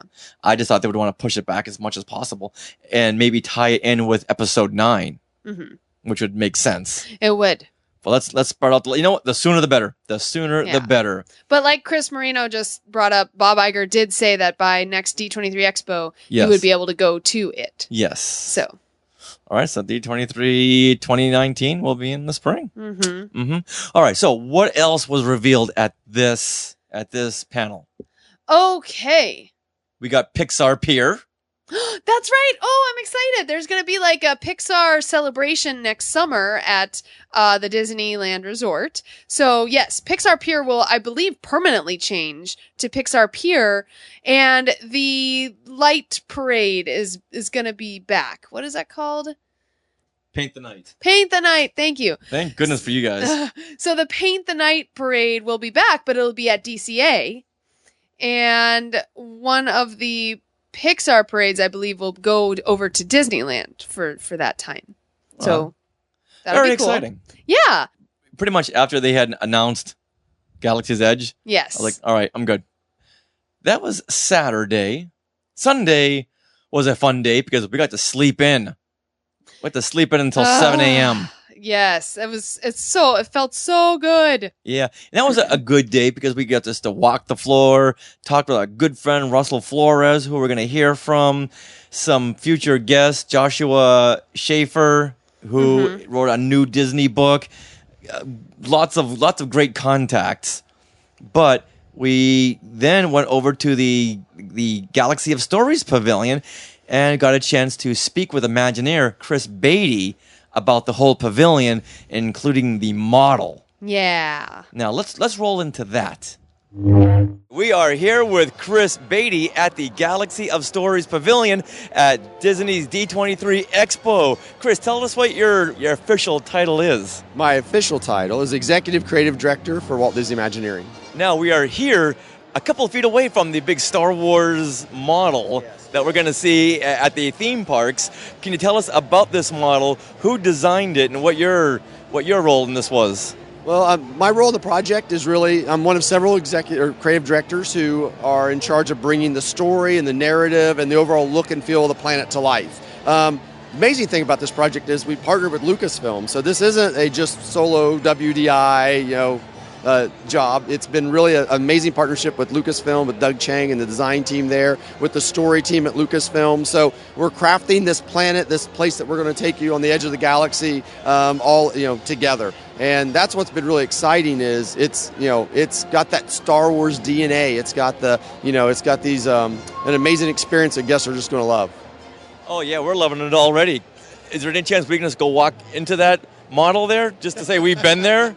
Into that, it'd be kind of hard. I'm thinking like Godzilla. Right now. Yeah, like Godzilla. We feel like that from time to time when we're building these models because we're climbing around them, right? And you feel like you're like Godzilla or King Kong. Yeah. But it's a lot of fun, and the model you guys are seeing here, really, it's taken about just over probably a year to build this model, and we start, the process. We start with all kinds of models, like the really small ones, just to work out, what we want the experience to be, how we want relationships of buildings and the rock work to look. And then they just get bigger and bigger. And so the model you're seeing here is our art director's model. This model will actually end up going into the field as we start construction of the land. Is this something that Disney went to Lucasfilm with, or Lucasfilm went to you with? How did this start? It started really together. We sat down at the table and the first question we ask ourselves is, where do we want to take our guests? What experiences do we want to give our guests? And we talked a lot of things. We said, we could go and we could build a Tatooine. We could go and we could build Coruscant. And at the end of the day, we kind of decided those are really other people's stories. You think about Tatooine, it's really the Skywalker story, right? That was Luke's journey. And we decided that was not the direction we wanted to go. We really wanted the guests, when they enter into this land, for it to be their journey, right? That they become the hero. Now, when you go in the land, you're going to see characters and droids and creatures and things that you recognize, right? That are part of that adventure. But you are the hero when you go here. And that really excited us. That was sort of the genesis of the idea. And from there we said, well, if we're going to do that, then we got to take you to a place you've never been before. This brand new planet on the edge of wild space. I'm literally getting shivers listening to this. So I have a question for you. We were here observing the model earlier, and there are 2 or 3 areas. And can you tell us about these different areas? Sure. So the land, this outpost, really kind of sprung up. The backstory for this is it's this remote outpost where a lot of the bounty hunters, the rogue adventurers, these smugglers have come, and it's a place where you can get your tech or maybe pick up a job or go on an amazing adventure, jump out into deep space. But really the heart of the of the land really is the outpost. And so the buildings that you're seeing, a lot of the, have a lot of shops and dining within them. The backdrop, of course, you can see the main, the main hangar bay has a ship that's very, very familiar to you, the Millennium Falcon, and that's really the entrance into one of our 2 signature attractions. And there we're going to let you go in, pick up a job as a smuggler, and climb aboard the Millennium Falcon, walk those hallways, sit down in the same seat as Han and Chewie, grab the controls, and shoot across the galaxy in an amazing adventure where you are the space pirate in the story. Our second signature attraction, we're opening with 2, which is amazing. We normally don't do that for a land open with 2 signature attractions. But Star Wars, it's big, and so you got to go big or go home, right? So for our second signature attraction is located way out into the woods, just outside our remote outpost, where we find the Resistance, and they're encamped out there, waiting for their next mission, which we get to be a part of. And that attraction is going to put you right in the middle of that epic conflict between the Resistance and the First Order. So 2 rides are just going to blow people away when we open. It's going to be awesome. All right, so those are 2 rides. How many rides will there be in all? Just 2 total. 2. Yeah. Well, really, it's about exploring the area, too, not just the rides, right? So I know there's like a First Order area. Is that like a whole different section of the park? Yeah, I mean, if we do our jobs right, and I believe we are going to, the land itself will really be that 3rd attraction. I mean, it's so rich. There's so much. I mean, you just look at the model, and there's all kinds of amazing places to get lost, little like pathways to wander through, and every door, there's something behind every door. Food and beverage and merchandise really become that 3rd experience. And so we're excited. We're not sharing a ton of details as to exactly what's going on inside those experiences yet. But that really is that 3rd attraction that our guests, will really, really love to explore and have fun with. I think if you look at Pandora, the world of Avatar, the land itself, that's a great example of the land being this attraction, right? That, it's just, there's a spectacle when you enter into it, and it's just a place you want to get lost and explore. And that's what we're trying to do here with our new land. Yeah, I can already see a lot of the signature designs from Star Wars veterans. Can you tell us what veterans actually worked on this? Our design team is partnered with Doug Chang and his design team up at Lucasfilm, and he's one of the lead designers up there. And so we're tapping into all their artists. The same artists who are working on the films have been working with us on this project and creating some incredible artwork that you see around you in the pavilion today. And so that's really been, people have asked me, what's one of the greatest things about working on this project. It really is that partnership with the Lucasfilm team. They're incredibly talented. And so what we've done is taken the best of Imagineers that we have and partnered them with the best of Lucasfilm to bring you what you see here today. And right now we're listening to Star Wars music, but we won't hear Star Wars music in this Adventureland.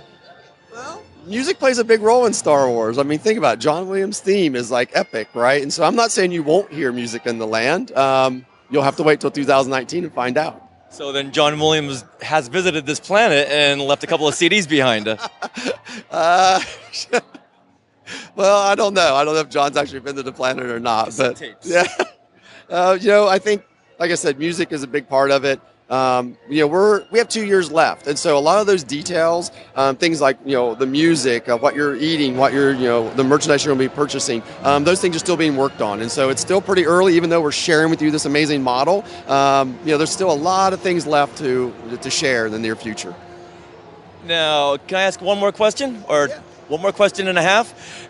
Now, what is your biggest contribution to this new upcoming land experience?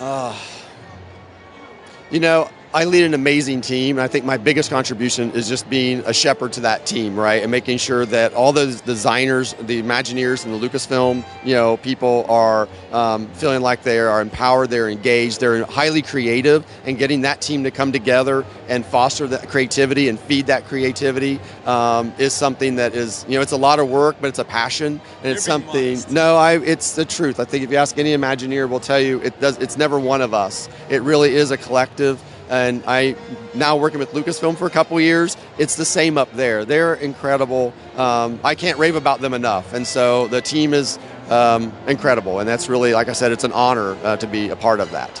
So No, it's not just you being modest? no, it is not me being honest. All right, one more question. I noticed out here in the lobby that there's an Authorian creature, which is something we don't see in Force Awakens or Rogue One. Whose idea was it to bring back classic creatures? You're going to see, in the land, you're going to see all that. You're going to see, just think about it. No matter where you enter into the franchise, for me, the original trilogy is my Star Wars, right? But for my son, who's 8, Star Wars for him is episodes 7, 8, 9. It's Rogue One, right? It's the clone series. So he came into the franchise at a different point. So his lens that he sees Star Wars through is completely different than mine. As we concepted this land, we have to make sure that no matter who comes in the land, it feels like their Star Wars. So you're going to see characters from the past. You're going to see characters you don't even know exist yet, right? The land has to be flexible enough to take new characters that come out in the future, but also have a home for characters from the past. And we'll make sure that happens. Wow. You believe you should never land on Alderaan, right? No, you shouldn't land on Alderaan. That's probably not a good idea. It's probably just a little rock floating in space now. There's not much left of it, right? I mean, come on.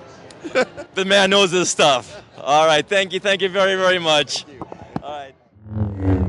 Now, on our YouTube channel, we have video of this conversation, including we roll in images from the booth. So we roll in the model, as well as some video that you took, Richard, of this new droid named Jake.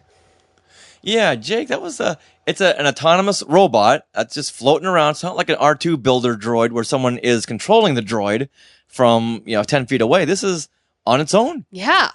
Yeah, and his name is Jake, and I'd asked one of the Imagineers, Jake, what's up with that? And they said, oh, it's after Jake, blah, blah, blah, one of the Imagineers. Okay, great.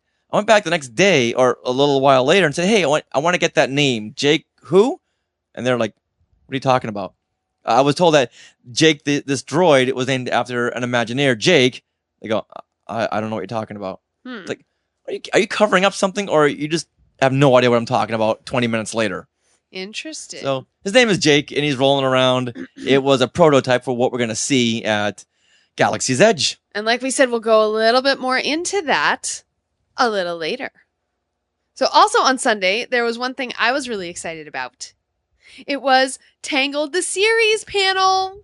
So, like we mentioned, Sunday was a very chill day at D23 compared with the craziness of those big panels on Friday and Saturday. So I was like, okay, we can chill, but then wait. Early in the day, there was a panel I was dying to see, and that was Tangled the Series. So we have met before, Chris Sonnenberg and Ben Balistreri, who are the creators of Tangled the Series, but also at this panel would be Mandy Moore and Zachary Levi, who of course are the voices of Rapunzel and Flynn, and then also Eden Espinoza. She is going to be there, and she plays Cassandra, and Newsies on Broadway star and Supergirl actor Joshua Jordan was going to be there. So you can imagine I was freaking out wanting to see all of my heroes. So I'm proud to say that I made it to the front row of the panel. Of course you did. I was right in front. There was a couple Rapunzel cosplayers there too, and also a woman who was dressed as Flynn, but in a girl outfit. It was really cool. So I loved it. And let me see. Oh, okay. So I want to preface this by, in episode 159 of Skywalking Through Neverland, we had shared a press conference Q&A session with the creators, Chris Sonnenberg and Ben Balistreri, but here was my chance to hear from the actors about their experiences with this series. A fun note here, Zachary Levi, he totally stole the show, and he was kind of razzing Jeremy Jordan because Jeremy Jordan would sometimes get more cheers. So Zachary Levi, kind of in that Flynn character, was like, hey now, he wanted to get all the attention. So it was very cute. So right now we're going to roll into our roundtable with Skywalker's Donald and Roxanne Wicks, Sean Obi-Shawn Crosby, and Jyn Erso cosplayer Anya Valdez. After the roundtable, we're going to play a little treat for you guys, and it is from the Tangled the Series panel that happened on Sunday, which I'm so excited about. But we want to get into the roundtable now, where we talk about all the Star Wars stuff, and then we'll get back to Tangled the Series.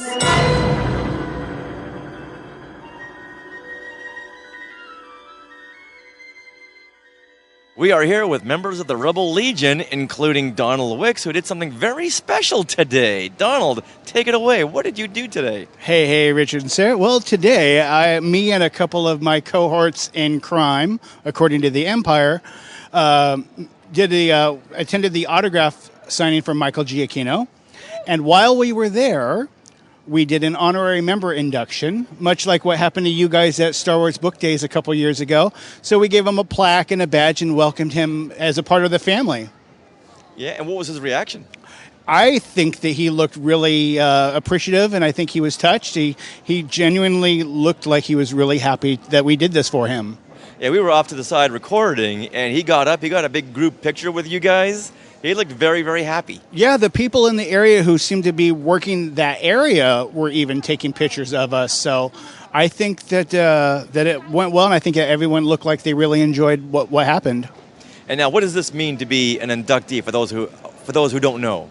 Well, the Rebel Legion prides itself on the charity work and the good that we do, and I think that making somebody a part of that and welcoming them into the ranks of the Rebel Legion means that, you know, what you've done means a lot to us, and we want to show you our appreciation by doing something nice for you and wanting you to be a part of what we do.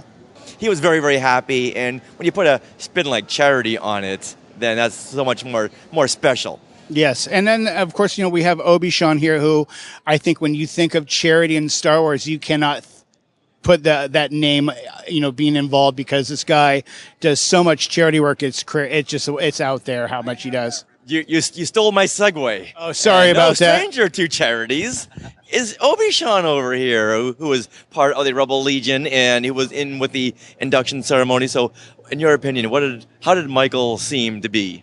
You know what? He had a really great excitement about it. But the thing that made me laugh is when we first got to the table and he saw us kind of gang up on him a little bit. First, he was impressed by the costumes, but then he took a little bit of a step back and took a look, and he went, "Oh, here it comes." And I don't know what he was expecting. Hopefully he got what he expected. He certainly, you know, deserves for the amount of time he had to write the score for Rogue One and the great job that he did within a month and a half of creating it and recording it and getting it into the film. That's a Herculean effort, and this isn't really a reward for that, but it might as well be, because that was amazing. And now that he's part of the Star Wars family, having him as part of the Rebel Legion is tremendous.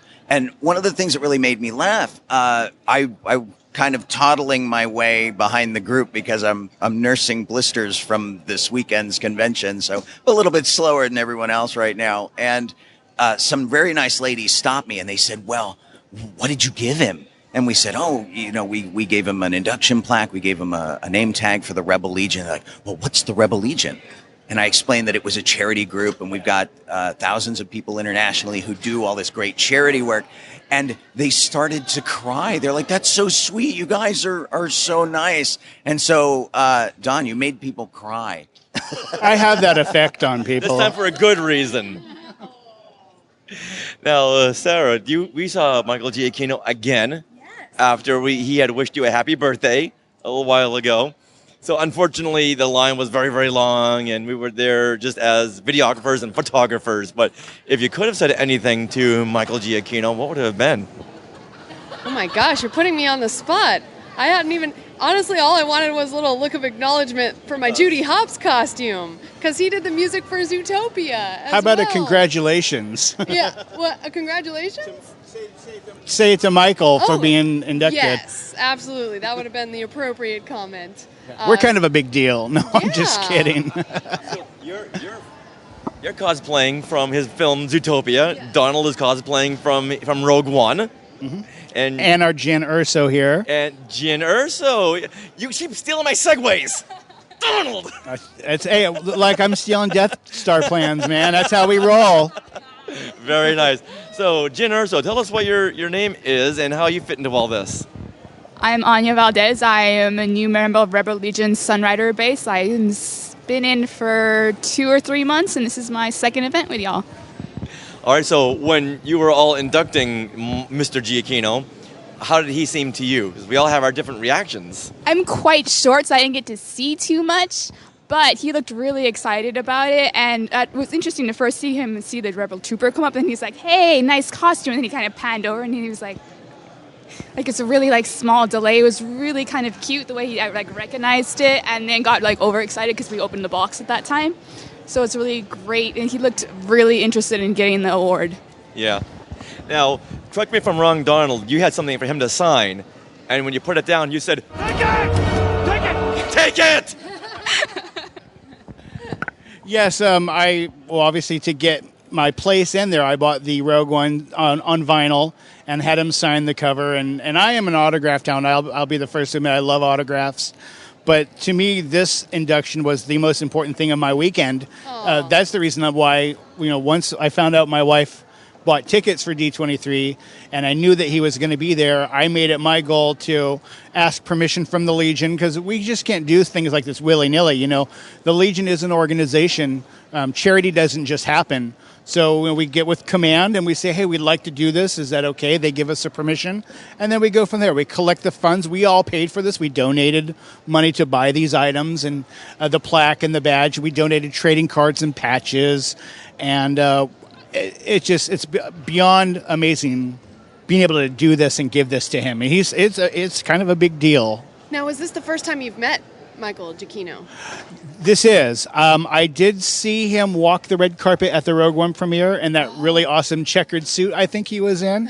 But I've never been in his presence before, and I've never had the chance to thank him for his music or just even say hi. So, yeah, this is my first time. And what was your impression? He's a snappy dresser. He's got style, and he's got a great smile, and he looks very genuinely thankful of his fans and all the genres of music that he does, whether it's Disney or Star Wars or Star Trek. I think he genuinely is appreciative that we love his music. Yeah, I think he's so appreciative of his fans because he's writing 15 soundtracks a day, so he doesn't get a chance to get out of the house and meet the fans. So I'm very glad that he's able to come to D23 Expo and things here and there, very few and far between. So I have kind of a question for the group here is like, do we feel like now that John Williams, who we love and is near and dear to our hearts, of course, for everything he's done for Star Trek and everything else, or Star Wars rather, and everything else that he's done for, Spielberg and Lucas projects, do we feel like Michael Giacchino, even though he's coming from Star Trek and that background, and now that he's entered Star Wars with Rogue One, do we think he's like the heir apparent? Is he the replacement? Is he going to step in when John retires? I mean, the sheer output that he's had that's been so incredible and so appropriate, and the music he has that's so good. How do you guys feel about that? Because I'm really kind of thinking he's the man. Jen, do you have something to say about that? I definitely think he's going to be the new heir apparent. So it's really appropriate to introduce him with Rogue One. We're going to see him hopefully in the future, because every song on this soundtrack, for the most part, when you hear it, it's always so jarring. It's got a visceral reaction for you. Like Jyn Erso's Hope Suite, every time I listen to it, I'm still like, oh my God, this is the greatest thing. And that end scene with that music is just so killer. And it gets you every single time you watch Rogue One. Or at least for me. I'm crying all the time.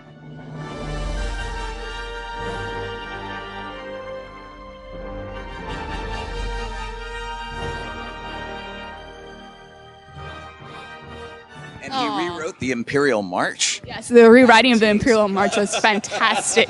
Yes, it is. And, he's already kind of taken steps in that direction. Even at Disneyland, he's written or he's arranged music for Star Tours. And also, he composed the score for Jurassic World. Right. And he lovingly took that. Like, I could tell as a film music lover myself that he loved Jurassic Park, the soundtrack, and really took note of what to use and what not to use and just put his own spin on it. But I thought, Jurassic World, wasn't the best film, but the music to it, I think, was very, very good. Well, and there's this music show that I do on our radio station every morning, and I play John Williams religiously. He always comes up. Jerry Goldsmith always comes up. James Horner always comes up. And now it's Michael Giacchino. Every day there's something I'm playing from him because it's so good and he's so prolific. And one of the really neat things, kind of to get back to Disneyland, which at the time we record this is going to have its birthday tomorrow.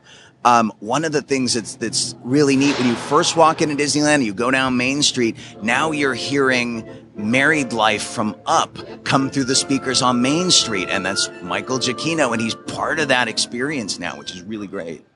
To answer your question, Sean, is he the heir apparent to John Williams? And after hearing the soundtrack to War for the Planet of the Apes, I would say most definitely yes, because it was such a unique soundtrack. To me, it did not sound like anything else he had done, and I had forgotten he had written that soundtrack. And I don't normally pick out a soundtrack when I'm watching a movie, but this time I'm thinking, wow, this is fantastic. So Weird Al Yankovic does like songs in the style of other artists. Michael Giacchino's done the same thing. Like if you go back to The Incredibles, he's doing it in a style of John Barry, who did James Bond and that kind of thing. And so we've heard a lot of soundtracks and even John Williams for Rogue One. But it's really good when he breaks away and he does his own thing within the boundaries of a set universe. And so I think he's got, and all of this is just our personal opinion. It's not our point to choose whether he is heir apparent or not, but I think he's got that kind of moxie that's necessary to like make it happen. And I love his output. And some of it, I run the risk of like getting tickets in my car. I play The Incredibles credit music while I'm driving through the streets of LA late at night, and you can't help but drive fast, and it's going to get me in trouble. You know, if you play Duel of the Fates when you're in a bad neighborhood really loudly, people want to stay away from you. So now here, talking about favorite experiences at D23 Expo is Sean Obi-Shawn Kenobi. So far, my big experiences have been like wandering the crowd and seeing everything. I haven't been into any panels because I haven't had the time to wait in line to do it, and there's certainly been a lot of lines.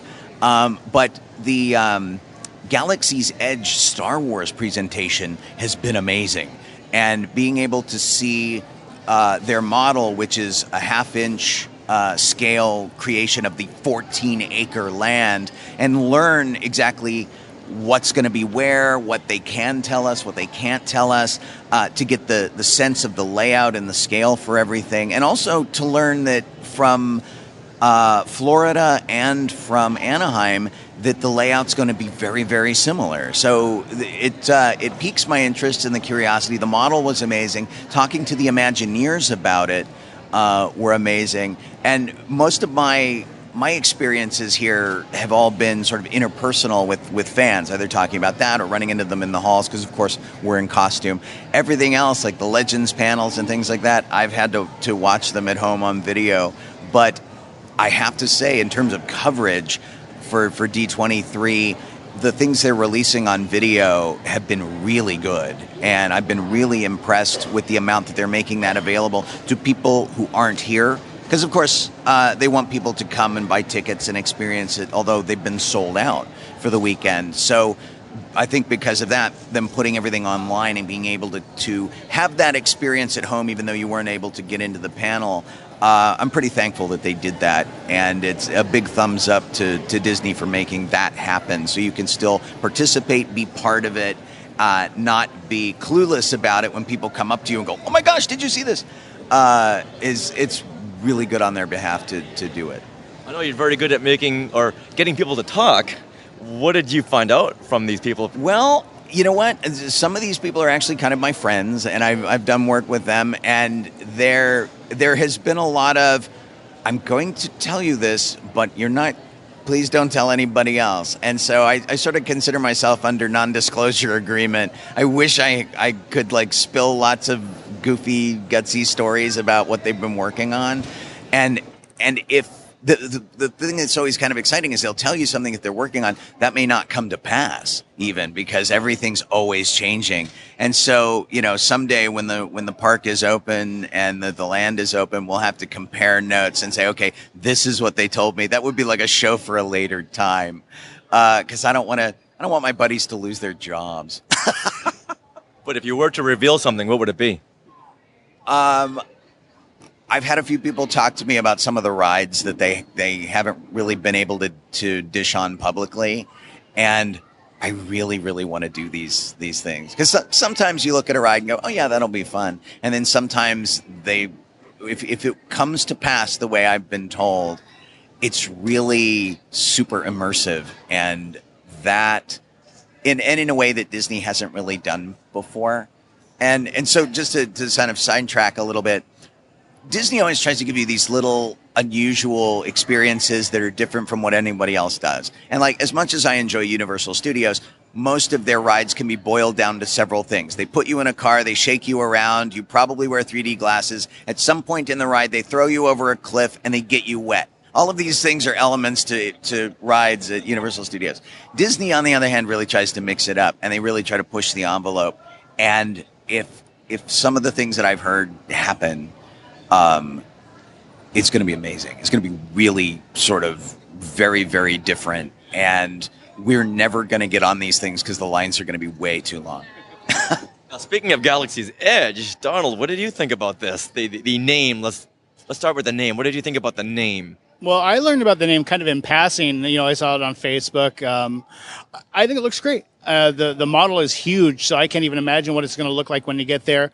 I was taking little up close and personal pictures of it, and I saw like a little BB-8 in there. So I kind of wonder, are they going to have BB-8 wandering around as like a character meet and greet?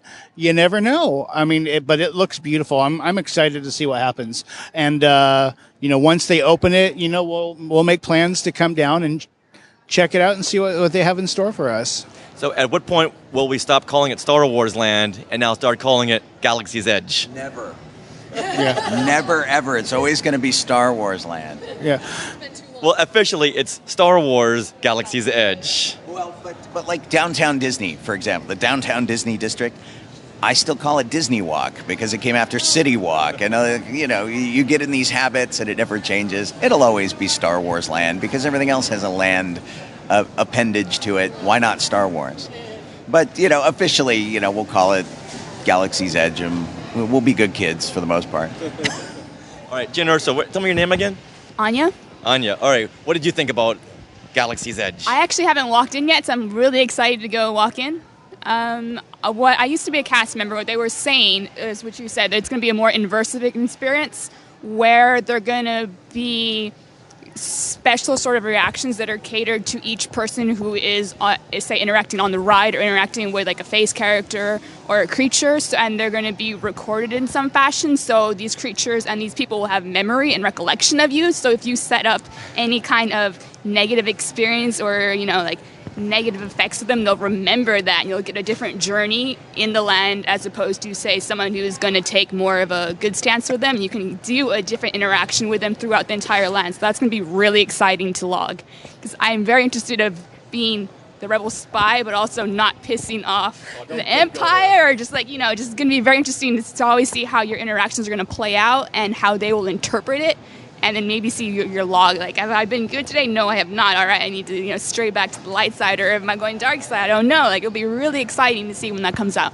And what I wonder, as an AP, annual pass holder, will your reputation continue for the day, or will it be beyond one day? What I was reading thus far on the cast member stuff, it's going to be like logged, like the magic bands. They're just going to remember you throughout, the collection of your stay, like duration. Maybe they'll remember me in 2 years. You're that little punk who did something out of line. I don't know. It'll be very interesting to find out. You're going to have to go into the cantina and have to pay somebody to reset your reputation. Yeah. Oh. It'd be, round of drinks and 500 credits if you can reset my reputation. Good use for them Alliance hard-earned credits, right? Or you can find Bail Organa who'll say, this guy over here, wipe his memory banks. Please. My. Now, for me, I'll go walking into a cantina or somewhere else, and they'll just start laughing at me. You were never a rebel spy. You were never a rebel spy. Never. Me either. I have never been the rebel spy. And I spent an entire day in Florida when they reset it.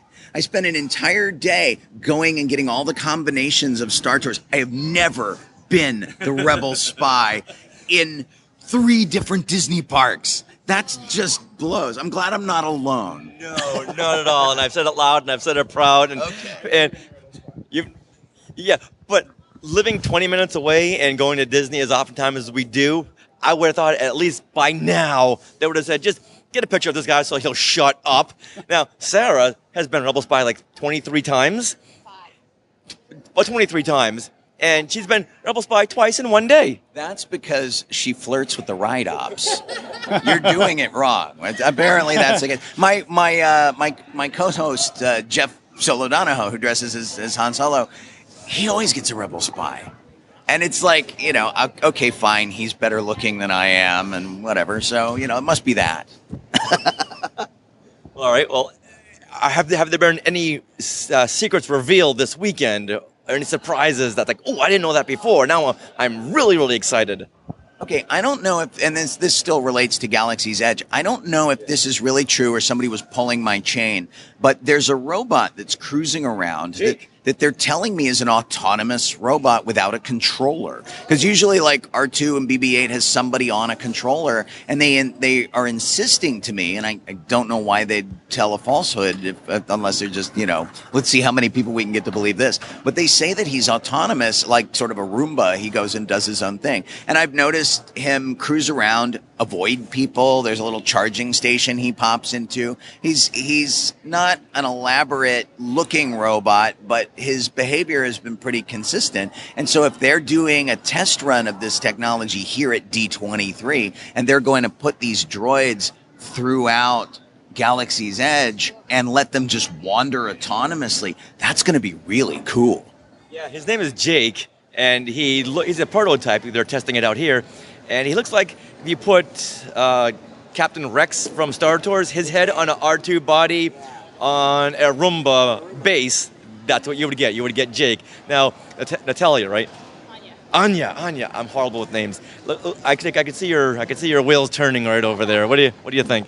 I think if they have that, it's going to be really interesting to constantly see these droids in motion. Because remember, like a while ago, we used to have Push, the trash can droid. The little trash can droid. So they'll be absolutely a stage up to see where the technology is going to take us. And in the future, because they're talking about opening this in China as well, I believe, right? So, like, where is the technology going to take us in, say, China's opening? We're going to get even more autonomous robots, or we're going to have, like, autonomous characters walking around? Like, will Vader's job be replaced by a robot? Like, that'd be really interesting to interact with.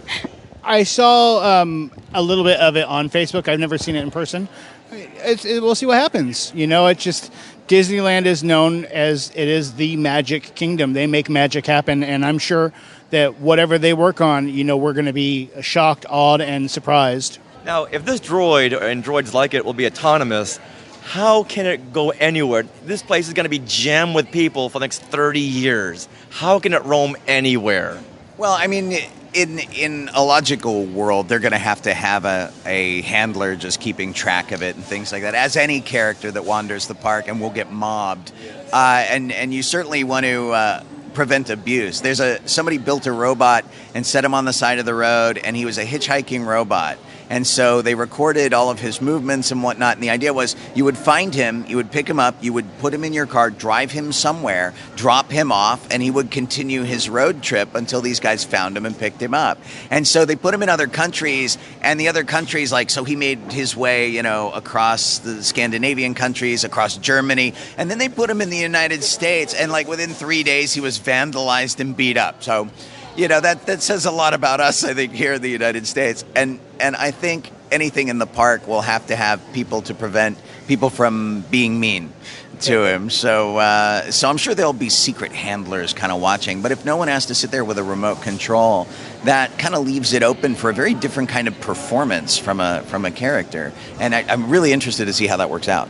Well, I can see him having a sidekick. All these rolling droids, all these astromech type droids, having a sidekick, just like, as you said, as a handler, so he's kind of hidden in plain sight to watch over him. Now that I think about it, he has kind of a Tom Servo vibe to him as well, just in the look. I can't wait to see what kind of sounds he's going to make. Sarah, how about you? What kind of surprises did we learn this weekend?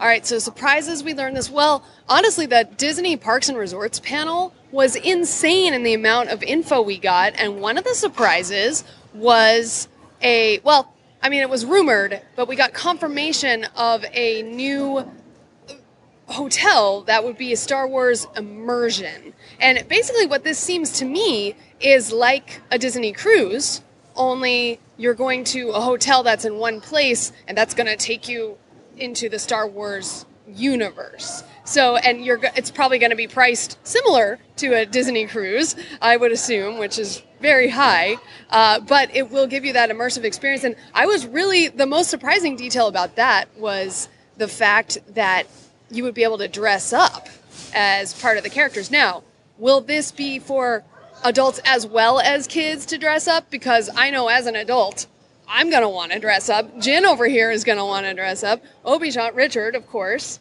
Yeah. So I'm hoping this... I want to go as Crimson Jack. Crimson Jack. So my whole thing is I hope this is an immersive experience for the adults as well as not just the kids. Like at Disney Cruise, they have like the kids area where you can go in the cockpit of the Millennium Falcon. And it's like, but I want to do that. So I guess, can we talk a little, like, does anybody have anything to say about the Star Wars hotel? What price point? They didn't mention a price point, of course, but what would be the price you would pay for, I believe Dale Wentland had mentioned that you could only stay for 3 days at a time. So let's say you have 3 days. What would you pay for 3 days of this? If they could do something that was maybe like $1,000 package for that might be pretty good. Yeah, per person. And didn't they try something in Florida where basically you signed up for this Star Wars package and you got an Imperial officer's cap and you got some data stuff and you did this almost like choose your own adventure kind of thing through Walt Disney World. And I can imagine that they could do that kind of thing. So basically, you might choose a light side package or a dark side package and check in and see what's going on. One of the things that worries me about this is, and I know that like if you go on a cruise ship, they're like comfortable yet basic kind of a deal.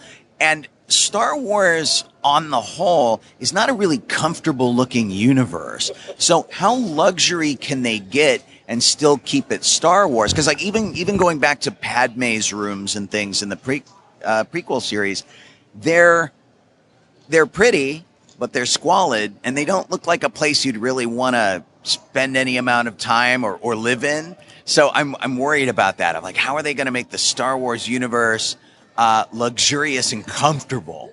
Well, Jabba's looks pretty squishy. I'm sure he's got a little bit of play on him. I'm not sleeping on Jabba the Hutt. You heard it here first. All right, so the Wicks family, what kind of price would you see for this? For 3 days for the both of you? I'm guessing it would probably be between $1,500 to $2,000 for something like if it's all inclusive, including food. Yes. Thinking of the scope, as you mentioned, of a cruise ship, I was thinking probably about $1,500 to $2,000. I don't, honestly, it's funny. Like, to me, I'm like, there's the three big hotels here, Paradise Pier, California Hotel, and Disneyland Hotel. And we've never stayed there. I think for us, you get more out of the parks than you do out of a room that you're not going to be in all day. I mean, you're paying a lot of money to be in a really fancy room. But eventually the novelty is going to wear off. So if you're paying $1,500 to $2,000 for a sleeping area, I think I would rather spend the money in the parks. But if this hotel is like a cruise ship where you're in the hotel, exactly, there's entertainment, there's things to do everywhere in the hotel. I think you mentioned, Richard, that you look out the window and you see nothing but space. Right. You basically walk into the Star Wars world. It's not just, as you mentioned, Don, that you're staying in a room for a night and you're going to the parks and you get to go in a little bit early. So I could see why the price tag would go up. Right. Yeah, you're right, though. I think price-wise, I think that what you said is pretty spot on for how much money they're going to charge for this, because they're going to charge a lot. They know that people are willing to pay it. Yeah. And in the panel, they were saying you don't look out into the windows and see a parking lot. You see outer space. You see the Death Star, and maybe in the distance, X-Wings flying by and TIE fighters. Oh. Well, and there's the event factor that you have, too, where, like for example, 28 years ago, we came to the Disneyland Hotel for our honeymoon, my wife and I, and that was an event. It was a special thing. We live locally, but we stayed at the Disneyland Hotel because we were sort of taking our honeymoon at Disneyland. And so people who come here, and it's their special vacation, they've saved for a while, they really want to do it up big. And it's almost like having a bunch of little mini dream suites where you're coming to expect an experience. And I could see people spending a little extra for that. I like the idea of having the food included and treating it like a cruise ship, where you come in, you check in, everything's attached to your key, and you get your meals and whatnot, not have to worry about that kind of thing. And then you still have access to the park and whatnot to do that. And yeah, I'd probably pay more for that, more into the $2,000 range. Or maybe if they had some Twi'lek dancers. So, that's funny. Yeah, Star Wars After Dark. That would be interesting. An adults-only section, I suppose. Keeping it Star Wars themed. Exactly. That's what I mean. Like the adults. Exactly. Just don't end up in the Rancor pit. That would be bad. There's so many different directions for this to go. If you're good, that's one thing. If you're bad, it leads in another direction. That way, they're going to get people to stay more times because your adventure's always going to be different. I don't know what your guys' Disney experience is, but do you remember a place in Florida that was called the Adventurers Club? Did you guys ever get to go to that? Okay, so the Adventurers Club was... again, sort of one of those choose-your-own-adventure things. You could follow your own path. There were a bunch of actors in a club that was like Indiana Jones times 20, and each actor had a story that they conveyed over the course of the evening. So if you got there at 6 and you stayed till midnight, you experienced an entire story. And you could follow these actors around, and one would talk to another one, and you might branch off and go follow the new person. If you did something like that in this hotel as a Star Wars adventure, and you could start as one kind of a character, and then maybe you got recruited as a spy, and then maybe that brought you before Vader or the Emperor, and you treated it in that kind of fashion, almost like a live-action role-playing game or something like that, kind of. Right, and we had that here in Los Angeles. There was one called Tamara that Denise Crosby from Star Trek was part of, and you did this. It was in a mansion, and you followed these actors around. And you tried to figure out who conducted the murder. And so it was almost like Clue, if you could follow all the characters around.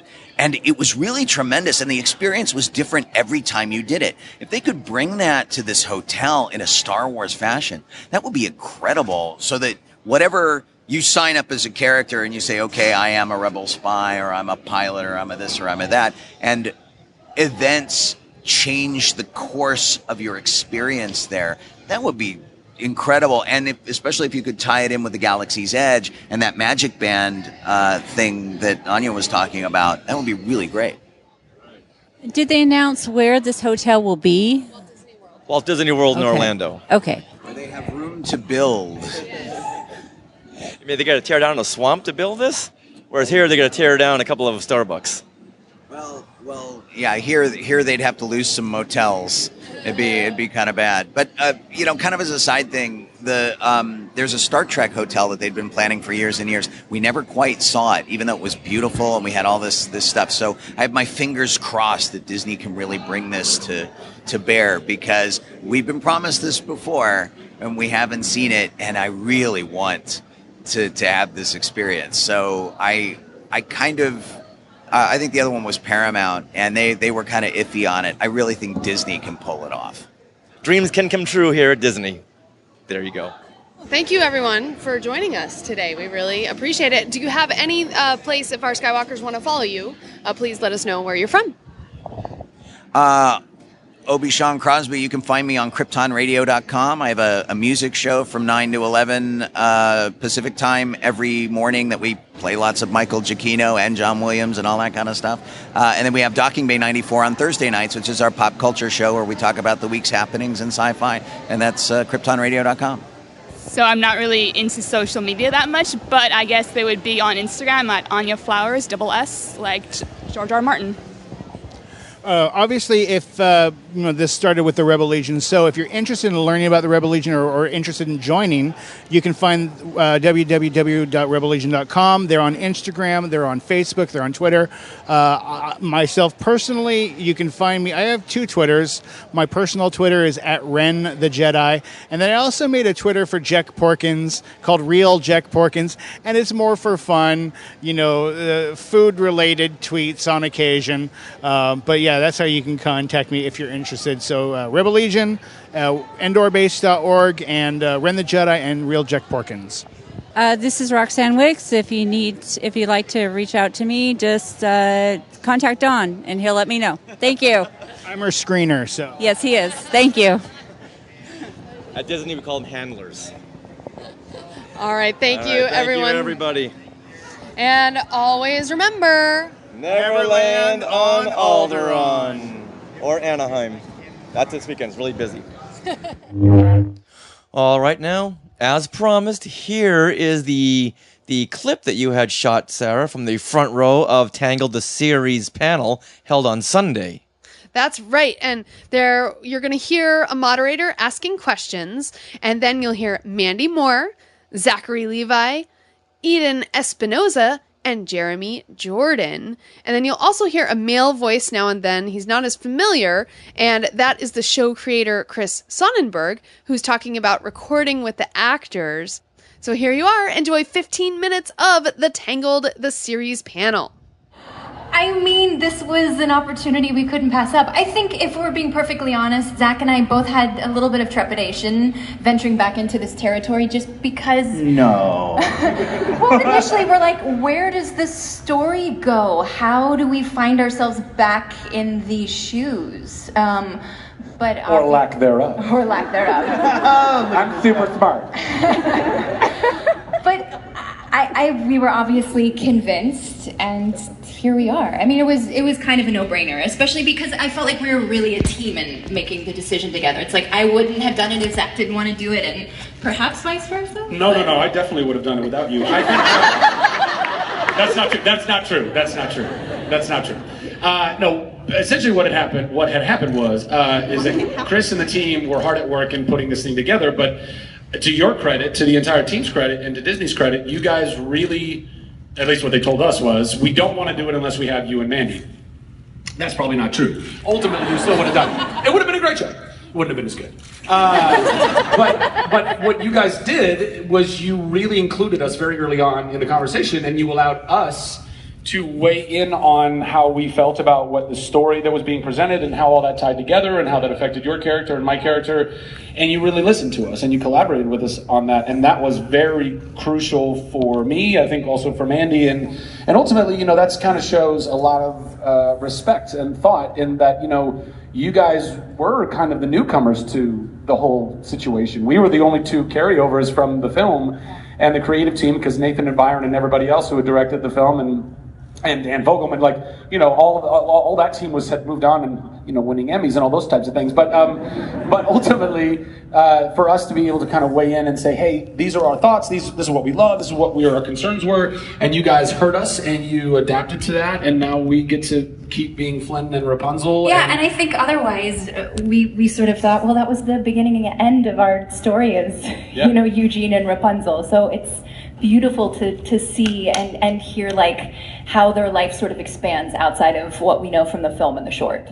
Yeah. And then bringing in incredible talent like Eden. Not so much Jeremy, but Eden Espinoza. Have you heard this girl sing? Come on. Come on. Jeremy's okay. We hired him for the jawline. Have you seen that? With the thing here, what is that called? It's called a cleft. Butt chin. That's what I thought. Is that? Something like that, yeah. You were hiding yours, so I let my butt. No, I don't have a butt chin. That's why I have to have a beard. Any solid butt chin. You don't want a butt chin. The beard. And we derailed. Continue. That's the takeaway from the panel. Butt chin. Mandy, could you talk a little bit? Could you talk a little bit about the qualities that you admire in Rapunzel, and if you think there are any similarities between you and her? I don't know if I can compare myself to her. She kind of sets a high bar. I mean, she has this irrepressible spirit and this natural sense of adventure and curiosity, and I think she is so positive and glass half full, and she's a faithful friend, and I mean... You are none of those things. I was just gonna say, and you are... And I just think everything's horrible.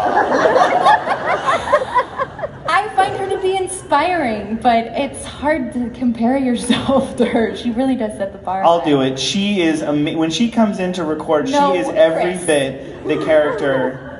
What do you want me to say? I'm a crabby crabapple. I don't believe that. But so is Rapunzel. No, when she comes in, it is so easy for her to roll into the character, and there's so many things. What we do is we actually videotape her when we're doing it for the animators, so they can Which see. has got to be horrifying because stop it. I gesticulate a Stop. lot. Yeah. I move my arms around, my face is contorted. Yeah. I And am we always use horrified to think who is watching this video? It's Oh, I've seen that video. It's horrifying. You wouldn't want and all of the anytime it's okay, now you're running and you're you're just doing the most insane things to get the sounds out. It's got to be really weird. But I think we take those performances and we put them on the screen. I mean, all the kind of, the awkward little movements or the fun little hand gestures that she does while we record, we put those directly into the show. Zachary, can you talk a little bit about playing Eugene and how you think he has evolved since moving to Corona in the series? Can I? Eugene, Flynn, Eugene. It's probably, I don't know, it's probably, it might be the funnest character I've ever gotten to portray, and part of that is because he was so, I think, excellently created by Dan and initially, and again, they also gave me a lot of free reign to kind of have fun with them. But in this whole kind of vein of animation and getting to go and walk into a recording booth and not have to have showered, if that's what you chose, and I choose that a lot. We know. Listen, I still throw on some patchouli though. You know what I mean? I'm not just going in there. Anyway, so, but the amount of freedom that you are given to then bring a character to life, and as an actor, if you have a camera rolling on you, it's very strange. I mean, you try to be as present as you can and not in your head and not thinking about all the lights and cameras and crew and everybody. It's very difficult to do sometimes. But when you're in a voiceover booth and you know the only camera that's rolling on you is the one they're going to use for all the animation, but you still feel so very free to be able to bring that to life. And also we just have such an incredible team. Mary Elizabeth, our voiceover director, that carries us through these sessions with Chris, and again, it's the camaraderie, it's the amount of freedom that I've been offered. And I also know that Eugene is, aside from being someone who loves Rapunzel so much and will literally die for her, and has. It's tough, guys. It's tough. I also know that, I'm comic relief in so much of it, and I love it. I love getting to, say things that are very earnest and then say things that are completely narcissistic and self-serving, art imitating life. And why'd you? That was a joke. But then also, then I get to run around with Maximus and Pascal and all the other yahoos and just be funny. And I just think that life is so gnarly, right? I mean, look, our world right now and our country and there's so many things we can look at and go, dang, that's super heavy.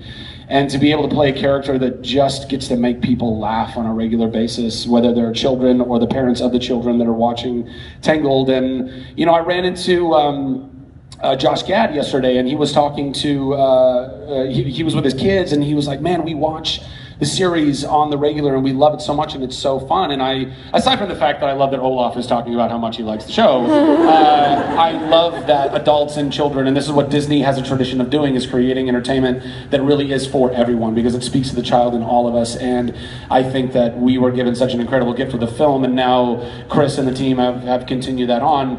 And so that's the best part of playing Flynn, is everything. Essentially.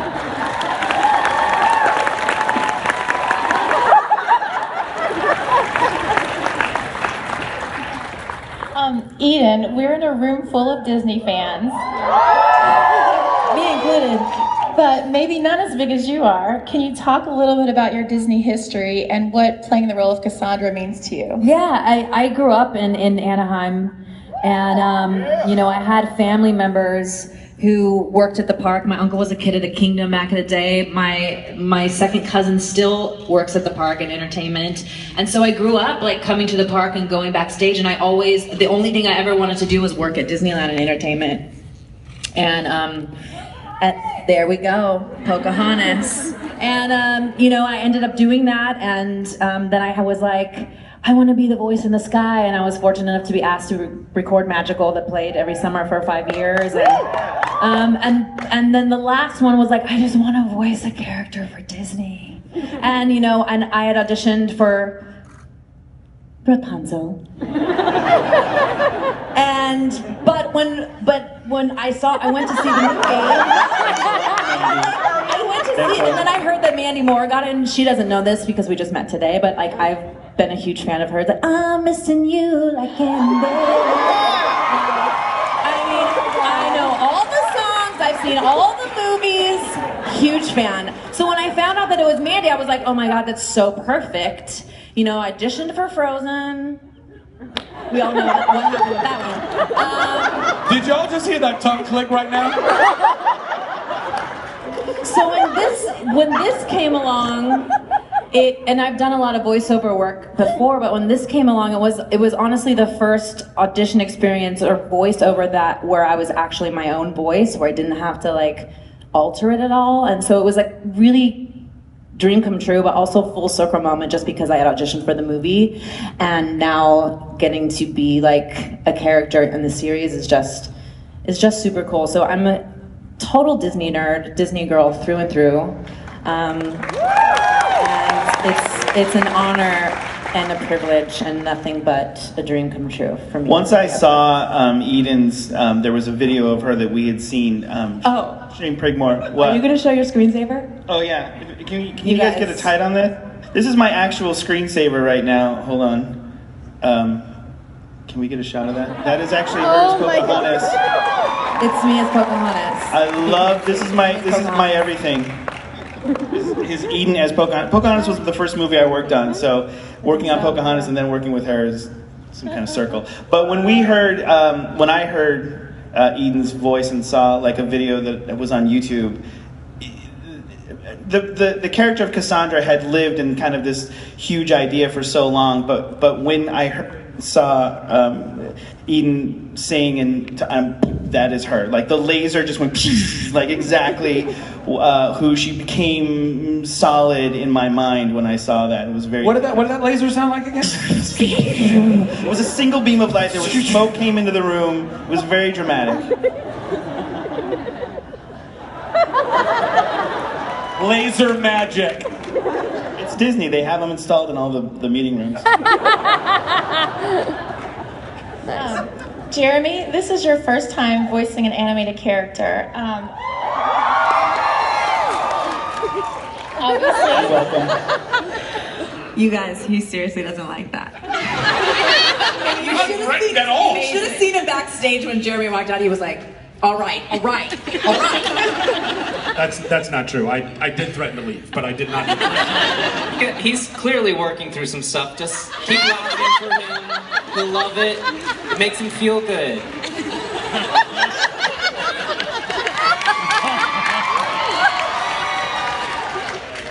Love you, Zach. And obviously Varian has become a fan favorite. So how did you prepare for this role? Oh man, So many push-ups. I love variants so much. I was, like, a couple years ago, I got an opportunity to audition for it. And I've auditioned for, like, maybe 3 animated things ever. So I was like, I'm not gonna get this. And it was just a lot of fun, and they kind of just let me do whatever with it. And I just kind of went in and had a blast. And they gave it to me, so I was like, okay, great. And it's been an incredible experience. I was talking earlier that the first time I went in and saw, what is it called, the animatic, which is like after the storyboard, but before it's fully animated. It's like a kind of half animated. We went in and they had animated to my character doing the first episode. And Chris was there. I was like laughing and crying at the same time. Like all my Disney dreams were coming true in front of my eyes. It was the most because it was so cute, you guys. Because I like, you know, they give me the script and I just kind of like did my own thing with it. I just like was being super zany and super crazy, and I've been doing a lot of TV lately, and you're like not allowed to do that, you know. So like Mandy, you know, I was just like kind of like flailing all over the place. It was fun, and then they kept all of it, and I was like, that's me. So yeah, it was great, and he's so adorable, and he's just great. I love it. You know, it's weird because he's only been in 1 episode so far, and he's in a lot more to come. So the fact that the response has been so wonderful just from 1 episode, I couldn't be happier. When I got home that night from the auditions, I didn't really, sorry guys, I didn't know who Jeremy Jordan was. I'm not a huge Newsies, you know. But luckily my daughters are, and they're in the room. But I went home and I was like, yeah, we auditioned a couple of variants. And they know the story and everything. A couple of variants, and yeah, we had a couple guys come in. But the one I really liked was this kid named Jeremy Jordan, and they lost their minds. And they were like, Jack, do you know who that is? That is Jeremy Jordan. He's from Newsies. You have to put him in the... They immediately brought up on their phones, and I was like, thanks, I had no idea. And then from then on, the laser... the smoke came in. I have them at my house, too. It's pretty cool.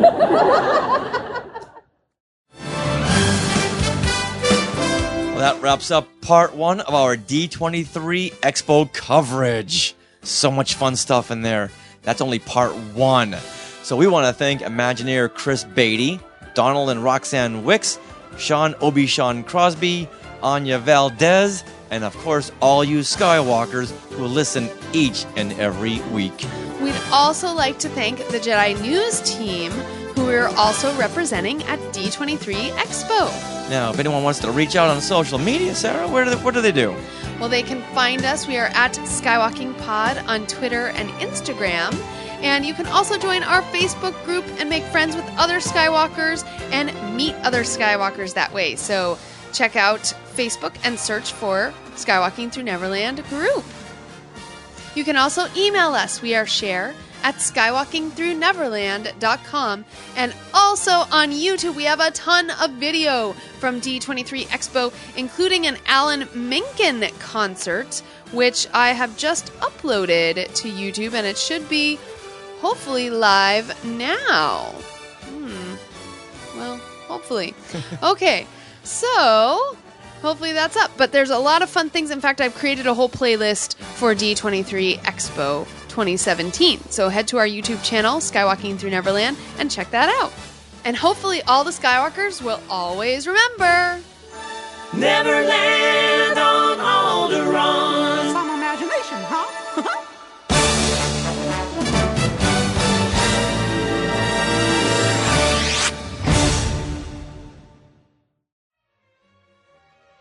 To our Skywalkers and Tweetwalkers, thanks for listening.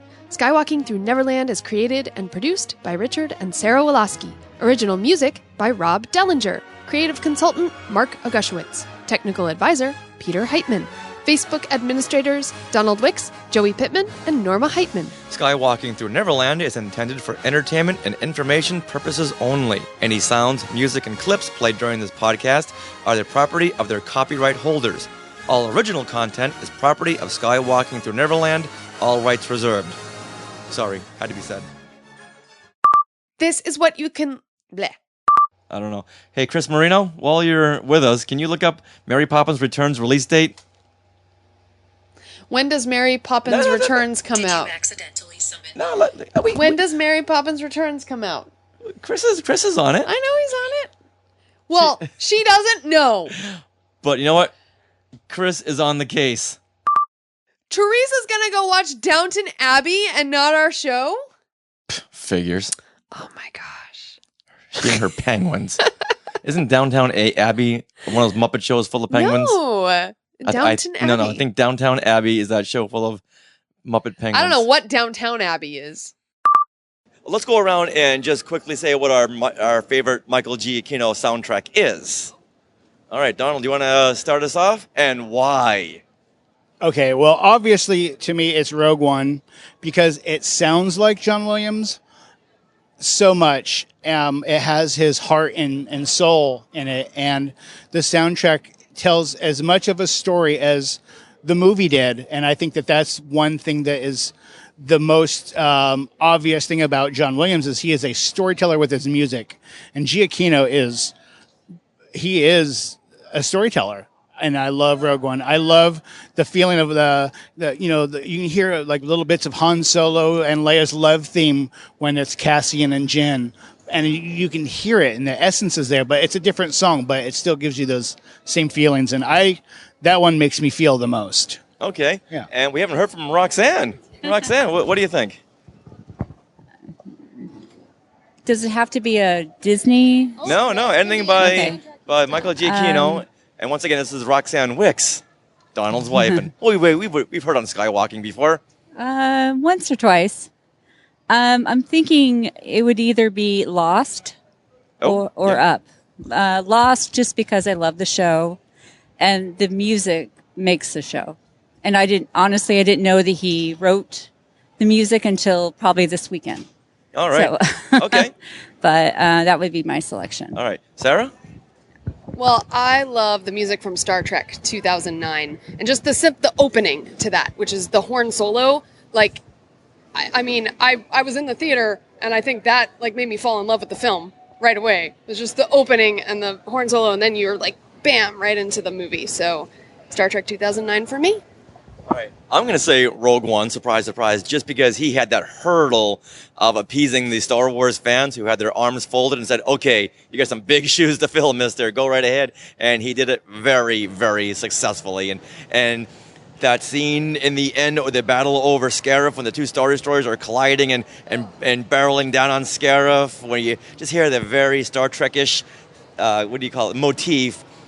A very somber theme. Right. Well, what he does is he takes the emotion of the scene and not the action of the scene, and that's what he makes clear in his music. And he does this at the beginning of Star Trek when Thor is giving his life. And he does it in Rogue One. Yeah, so if that was the theme, it's like, you know what? Just give this guy whatever he wants now. Give him a 501st induction plaque now. All right, Obi-Shawn. Or Jyn. Absolutely, for me, it's going to be Rogue One because it's just got the most visceral reaction to everything you hear. The storytelling is so coherent, and it always plays well with the scene. It develops the scene. It doesn't take away from the scene or the action that's going into it. So it's absolutely my favorite. And Obi-Shawn. Okay, so I kind of wanted to go last because I'm breaking our mold here a little bit. It's not so much a score as it is a trademark that Michael Giacchino has, where at the end of a lot of his soundtracks, he will take the music that he's done and he'll put a little bit of a spin on it. So like Ant-Man has a really cool surf theme version and Speed Racer has this really cool throwback to the 60s cartoons. The Spider-Man soundtrack he just did, he actually did the 1960s theme from the cartoon in his own spin, which is great. And that I love because every time you listen to the score, and the score is amazing, and then he puts this little sting on it. And even Rogue One, he took his music and he made suites. He did the Hope Suite and the Imperial Suite and the Guardians of the Wills. And it's the score music, but done in a slightly different way that just evokes a feeling and an emotion. And sometimes it's fun and exciting and cool and adventurous. And sometimes it's like heartrending, to just kind of give you that vibe of the movie, to distill it into one track. And for what he does there, those are my favorite parts of the soundtrack. I could just have an entire album of just these weird little outtakes. And like even Doctor Strange has this kind of weird, cool, album-oriented Pink Floyd vibe at the end. And I love that he takes the time to do that and release it on the album so we get just a little bit of a bonus. And that, it just endears me to him forever. Well, I love the fact that he shares with his fans. He's active on Twitter at Giacchino, I believe, or M_Giacchino. And like he shared before Spider-Man Homecoming came out, he shared a little video clip from the film as all the strings were doing that Spider-Man theme in the way he orchestrated it. So and everyone around the internet was like, "Oh my God, this is amazing!" So yeah, I love that. That's really cool. Speaking of bonuses, Sean brought up that you get like these bonuses with his music. One thing that I also love about the Rogue One soundtrack is the bonus that he loves putting puns in his song titles.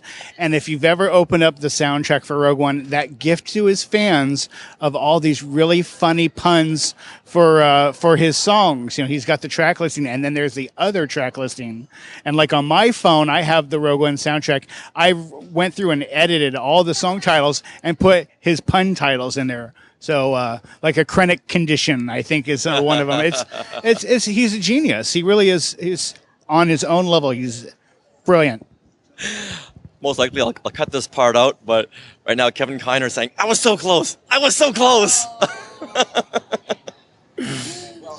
Alexander Desplat was originally supposed to do Rogue One and then had to bail out. And I kind of want to hear how far he got. You know, because he did the Godzilla soundtrack and whatnot. I really kind of want to hear what that would be. And I don't know. It's funny. Sometimes people give Michael Giacchino a little bit of grief over Rogue One until they realize how little time he had to work on it. And then they're like, oh, okay, whoa, my bad. I'm wrong. I'm with you. I really want to hear Desplat's what he had in the can. Because I love his music. And I think he could have done wonders with the war-beating themes. Yeah, exactly. All right, so with that, were we all here for the majority of the weekend? I know you guys were. No? Yesterday and today. Okay. Do we want to talk about some of the panels that we had seen?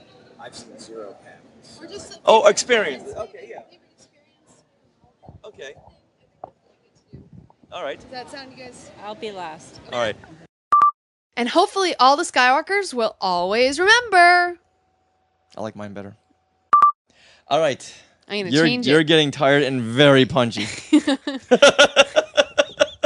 Why do you laugh? That's so going to make the blooper reel.